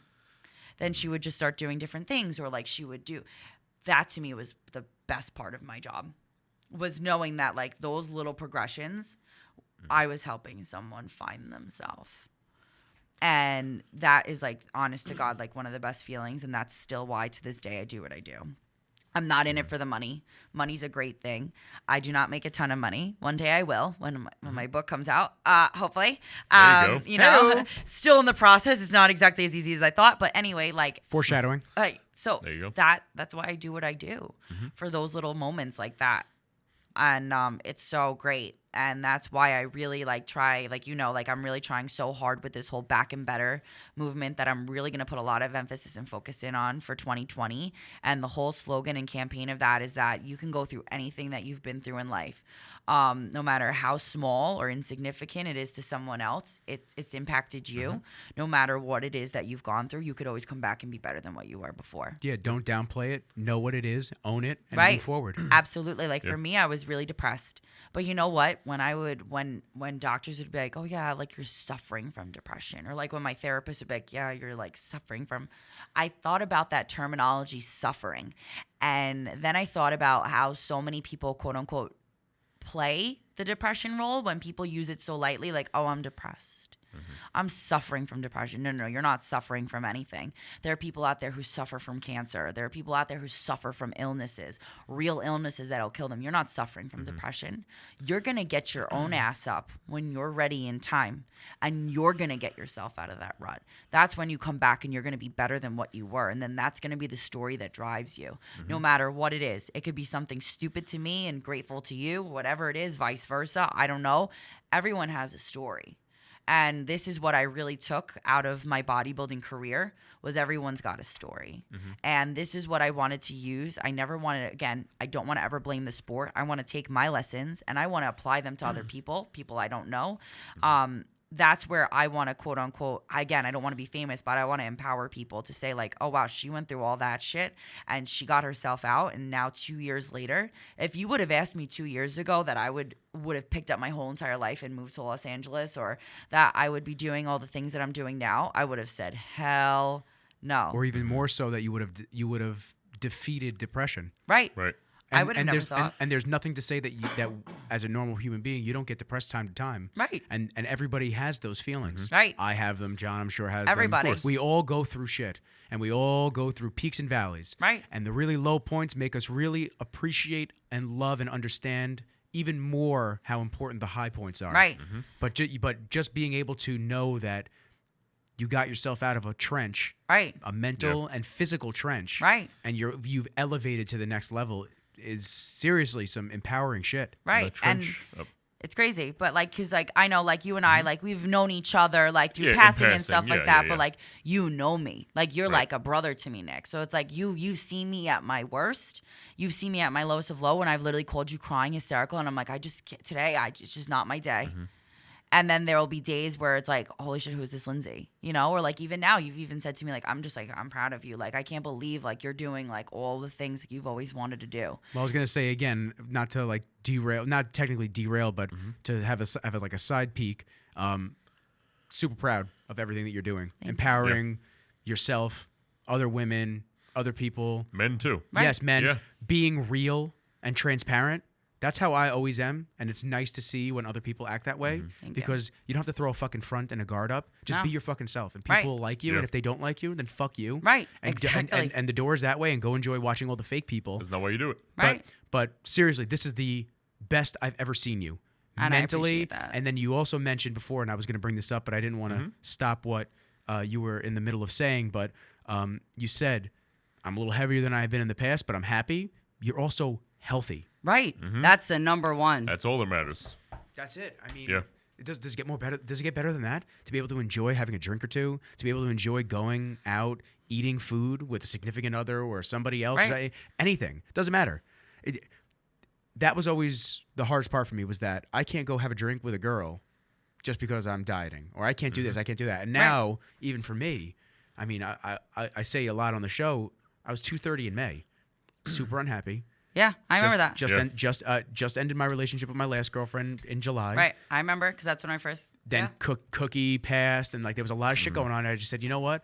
I said I gotta get the fuck out of this mental rut. Right. And I gotta like get back to being happy. And now I'm 197. staying around here. You go out.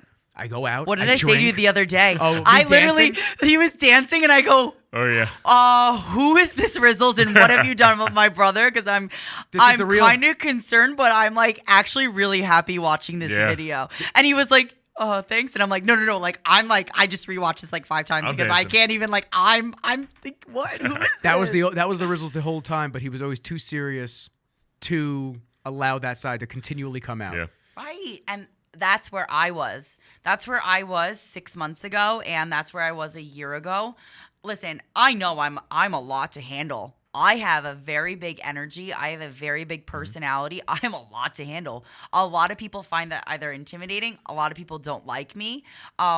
And now that I've actually settled into my like own skin where I genuinely know who I am, where I genuinely do not care who likes me and who does not, I love me.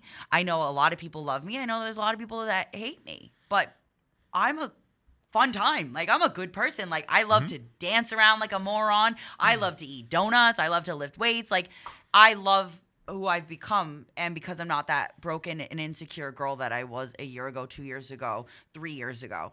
And it's so amazing when you really find that light about you. But again, this resorts right back to coming back and being better than what you were before. I would have never thought that I would have been in this stage mentally, emotionally, and physically if I didn't get myself out of that rut. And that is what I want people to take out of this podcast, is you are the only one who holds the keys to your life. I want John because Yeah, I think John yeah, has yeah, something. John. I feel bad. I It keep was, cutting it you was off. right. It was right with that. It was when you're in the like the deepest part of the trench of the rut of your life, right, where shit hits the fan at every corner and something's always going wrong. That can be very motivating too. Where Right. you realize, well, I better get my shit together. You know what I mean? Where you you cut off the bad people. You say, you know what?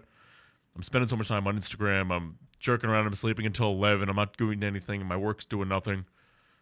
Let me really take a step back and look at my crazy, shitty life from a third party and go, why is this wrong? Why is that wrong? Why is this doing this? What's happening over here? Analyze it and then say, how would I help somebody that I know through this? Mm-hmm. You know, it's easier looking at it from a third party sometimes. Right. If you're trying to help somebody with advice, if somebody's in a bad relationship, you would, try to help them out. Go, well, how do you feel? What's this? Right. Sometimes if you're stuck in a bad relationship, you're just, well, I can't do anything. I'm okay. Right. The phoenix You know? arises from the ashes. It does. Yeah. I can't stress it enough to people. You need to take a harsh look at yourself.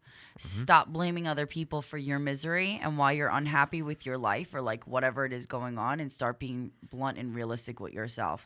Look at it, and sometimes, I read a quote the other day, sometimes we don't realize maybe we're the toxic people. Yeah. True. We definitely. I mean, I've been on a path to becoming the best version of myself. Absolutely. And I'm constantly throwing quotes up and this and that. And Yeah. I made a preface a while back that I don't want to sit here and like act like some motivational speaker, but when I align with something and I want to share it with other people, maybe it reaches 3 people and they go, "Holy shit, that hit!" Yeah. Absolutely. Every morning. That's all you need. That's it. Every morning, my alarm clock goes off at 6:30. I would never. When I first started this business, I would just wake up whenever the fuck I would want to wake In up. your pajamas. Seriously, I'd walk over to my computer and I'd be home, but then I'd be miserable all day and I wouldn't get anything done. I would walk into his house and he'd be in his Jams. I'd be his fucking in my pajamas. jams. Yeah. And Yeah. I'd be like, he's like, yeah, I like just got up. Not Yeah. too All right. long What do you ago. want me to do? Yeah. And I'm like, can we record my voiceover? We did this video a year ago. Can we do this? We definitely filmed that last year when I was super skinny and it was cold. It was 28 degrees. Can we do this? Horrible. You know, and it's refreshing, and I can't stress it enough. Like I listen to your guys' podcast. I think that you guys pick and bring a lot of good people to the table, and whether it reaches one person or 100 people, I hope it's more than 100 people. You guys bring a whole new light. I really sometimes don't like listening to a lot of podcasts because like some people just irk the shit out of me. But when I'm getting things and taking lessons from certain things in different angles, I like to utilize my time wisely now. I love that. So I really do love what you guys do. I appreciate that you guys like have Thank me you. on here. We love you. Of course. Love you guys. So I appreciate things like that. And I feel like when you're using social media and when you're using tools like this to empower people, I genuinely love that. And that's where the social media comes to a good light, because I don't want to make it seem like it's all bad. I know a lot of people like in the sport. I know a lot of people like in the fitness industry that inspire a lot of people, and they're genuinely like that 24/7. You know, I can't stress this enough. There's a gym that when I was living here, that I went to all the time. It's called Tone House. Yes. That place changed my life because the instructors, the owner, the people, the environment that goes there, they're actually the people who got me out of the bodybuilding community and into the fitness community, just like of how motivating they are as people. And they're actually the people who got me back into personal training and back into group fitness instructing, because that's where I wanted to do. I wanted to change the lives of people. That's what I wanted to do and be in the position I am, because those people impacted and changed my life. They didn't tell me to eat 6 meals a day of grilled chicken and brown rice. They didn't tell me to go to the gym for 3 hours. You want to know what they told me? Show up here every day and give it your best and become a better athlete every single time. One instructor, James, loves donuts just as much as I do, and this guy has better abs than I've seen on any bodybuilder. I don't care what it is. James, shout out to you. You look great. There you go. But like they really did. They changed my life through motivating me to become a better person and a better athlete and digging within, because those workouts are tough. I've cried like a little bitch on the turf. And it really made me dig deep to find who I was as a person, and it really was one of the biggest first stepping stones for me becoming the person I am now, because like I said, I didn't know who I was without bodybuilding, but I wanted to be an athlete. I wanted to be in shape. I wanted to be in the best shape. I wanted to run again. I want to be able to do pull-ups. I want to be able to do backflips. I want to be able to do crazy shit that like utilizes me being an athlete and a badass. I also want to be really strong. I cannot stand it when females come to me and go, I just want to be toned. Yeah, they think that just because they pick up one weight, they're going to turn into Right, She-Hulk. that you're going to be like a dude. And that like really hurts me too. That like hurts me to the core, because like me, I could, I'm strong. I could deadlift. Strong. I could deadlift. I could squat. Like I shoulder press a lot. Like it just like things like to bring out, because to me, We've had it makes me workouts feel together. good. You've kept up with me. Yeah, I've kept up. Shout out to, what's his Instagram? Mount Dog. Mountain Dog. Mountain There Dog. you go. Those bicep tricep workouts. Fuck that shit. Fuck it. No. I can't wait to get him on so you can just talk about why he tortures people and how. Yeah, like why do you do what you do? Why are you so crazy? I couldn't feel my arms. I felt like T-Rex for like 3 weeks after that workout. I literally said Rizzles. I remember I texted him one day and I was like, oh, I'm so lazy. I need to work out. He sends me Mount Dog's workout. I go, oh, fuck no. I would rather go do an hour of cardio right You now. accidentally sent me 2 of them. Right? Like I literally This said. is one workout? Right. I literally wrote back, fuck that.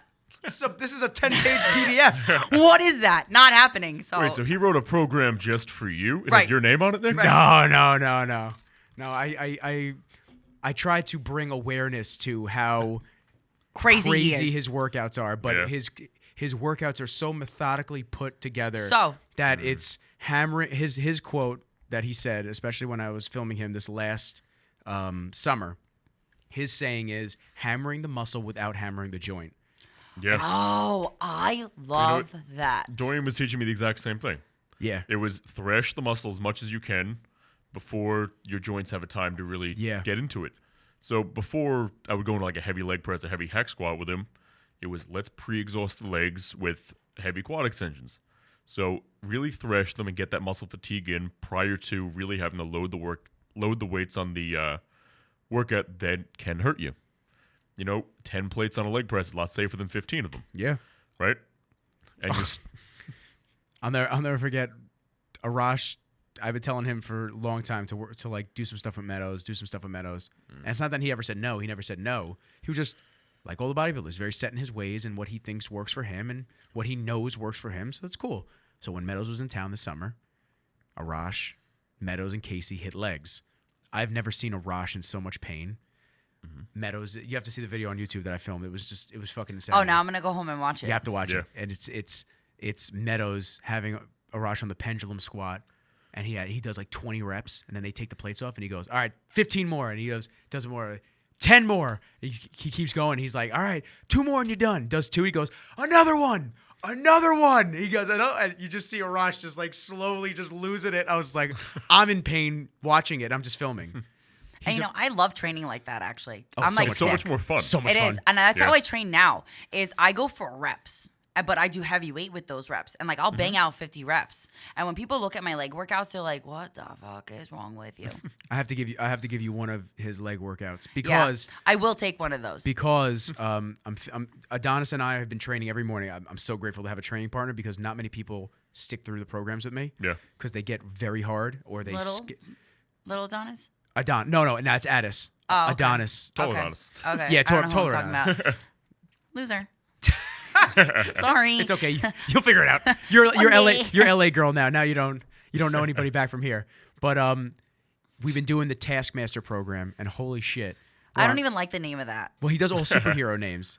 He does all superhero. Like that's a villain from one of the Marvel comics. It's Black Widow. One of the villains in Black Widow, actually. Okay, yeah. No. I mean, that it's just sounds awful. Well, Yeah. it's high frequency, but you're also hitting the body part 3 times a week. So you do blocks though. Oh, I like that actually. So for the first 4 weeks, it's back focused. You still hit every other body part, but you hit back 3 times a week because that's what you're focusing on. Oh, I like that. The next 4 weeks is what we're finishing now is chest and shoulders. He always combines shoulders and chest.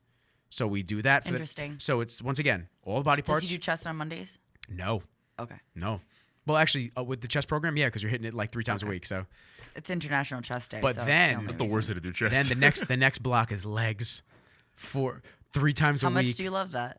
I don't mind. You know I have good legs. I have good legs, but You have very sexy legs. ooh, They're like really nice. Like you ever see that episode of SpongeBob when he like lifts up? He the- lifts it up and he just does the thing. Yeah, I work out. Yeah, so that'll be 3 times a week for legs. So that'll be interesting. I train legs 3 times a week, so Yeah, we'll see how I feel after that because I don't send need me to- that because I don't think I'll last. But I will say, John, I love listening to you speak, and I think you're very intelligent, by the way. Thank you. Not that I don't think you're intelligent, but Damn. but no, but like Fucking shots. No, It's no, different. It's no. It's as if she Yeah. just pulled a rifle out and hit me. No, but like when I listen to you like speak on like dieting and training methods and stuff like that, I do. thank you. I love everything that you're about when you're training. You're very smart. I don't think that you're stupid. You're not someone that just talks about your biceps and grilled chicken for Christ's sakes. Like, We edit all that out. I actually we dub his voice over. Yeah, this on is the a podcast. 6-hour podcast. Oh. We got some time. I think that's awesome. I think everything that you're doing is amazing. Thank you. Super proud of you. I told you this already, and I can't wait for us to have you back on when you're doing conventions and speaking to I can't wait for large that. groups of Yeah. women and men. I wanna can't make sure wait. we know that, Yeah. men and women. When you're on your book tour. When you're on Yeah. a book tour, promoting it. Can we? Anybody that doesn't follow you, doesn't know who you are, can you just give a little Yeah. Instagram hashtag, Yeah. little everything? Yeah, handle? so on all social media platforms, you can find me at Lindsey Marie Fit. On Instagram, just add the underscore. How do you spell that? Is Lindsey Marie MAIRI. I-E? What the fuck? Did I just spell? Wait, Marie! MARIE. R-I-E! Yeah, FIT underscore. Wow, I'm shot. That's okay. They have just haven't more eaten than enough enough grilled chicken opportunity. today. Yeah, you That's need the more problem. chicken and brown rice. That's no it. more donuts. They're corrupting Actually, your I brain. starved myself all day and went to Fuel Cafe because I love that place. And I wanted the Fuel Diesel. Quick question. Yeah. What time tomorrow are you going to the gym? 10 a.m. Oh, it's too late for me. I'm going at 7. All right. Oh, Forget it. I was going to say I'm hitting arms, mountain dog arms tomorrow. I'm hitting back tomorrow. Are you? Maybe I'll go at 9 a.m. Yeah, just to so get this over way it. you just see me at the end. Oh, There you yeah. go. The tail end of it. Mm-hmm. But When you're dying. Also email if girls Oh, they yeah. want to So reach out. it's this one I'll spell right. So it's Lindsey, Lindsey, period, Marie, fit at yahoo.com. And but if you go to Instagram, I have my YouTube channel, I have everything in my Website. bio, my website. So then if anyone, and one thing I just want to end off on is everybody, what I want everyone to take off is just find yourself, love yourself, respect yourself, and just don't search for the validation of everybody else, and do what you love for you, not for anybody else. Bodybuilding, baseball, football, whatever it is that you choose to do everything for you, not because it's a fad, not because of anything. And if you're going to go into this sport, I hope that you took away from this podcast to just do everything the right and healthy way. It was not bashing anything. I love the MPC. I love the IFBB. I love all my friends that compete. Factual, It's just not for me. That's it. which is okay. Yeah. Yeah, that's fine. So Because John, you're being you. John, What do you want, Nick? kick this outro out. Fucking finally. So, Thank you, everybody, for tuning into this week's episode of The Voice. And Rizzles, joined by none other than Lindsay, the donut queen. Oh, she spiced it up. Yeah, bye.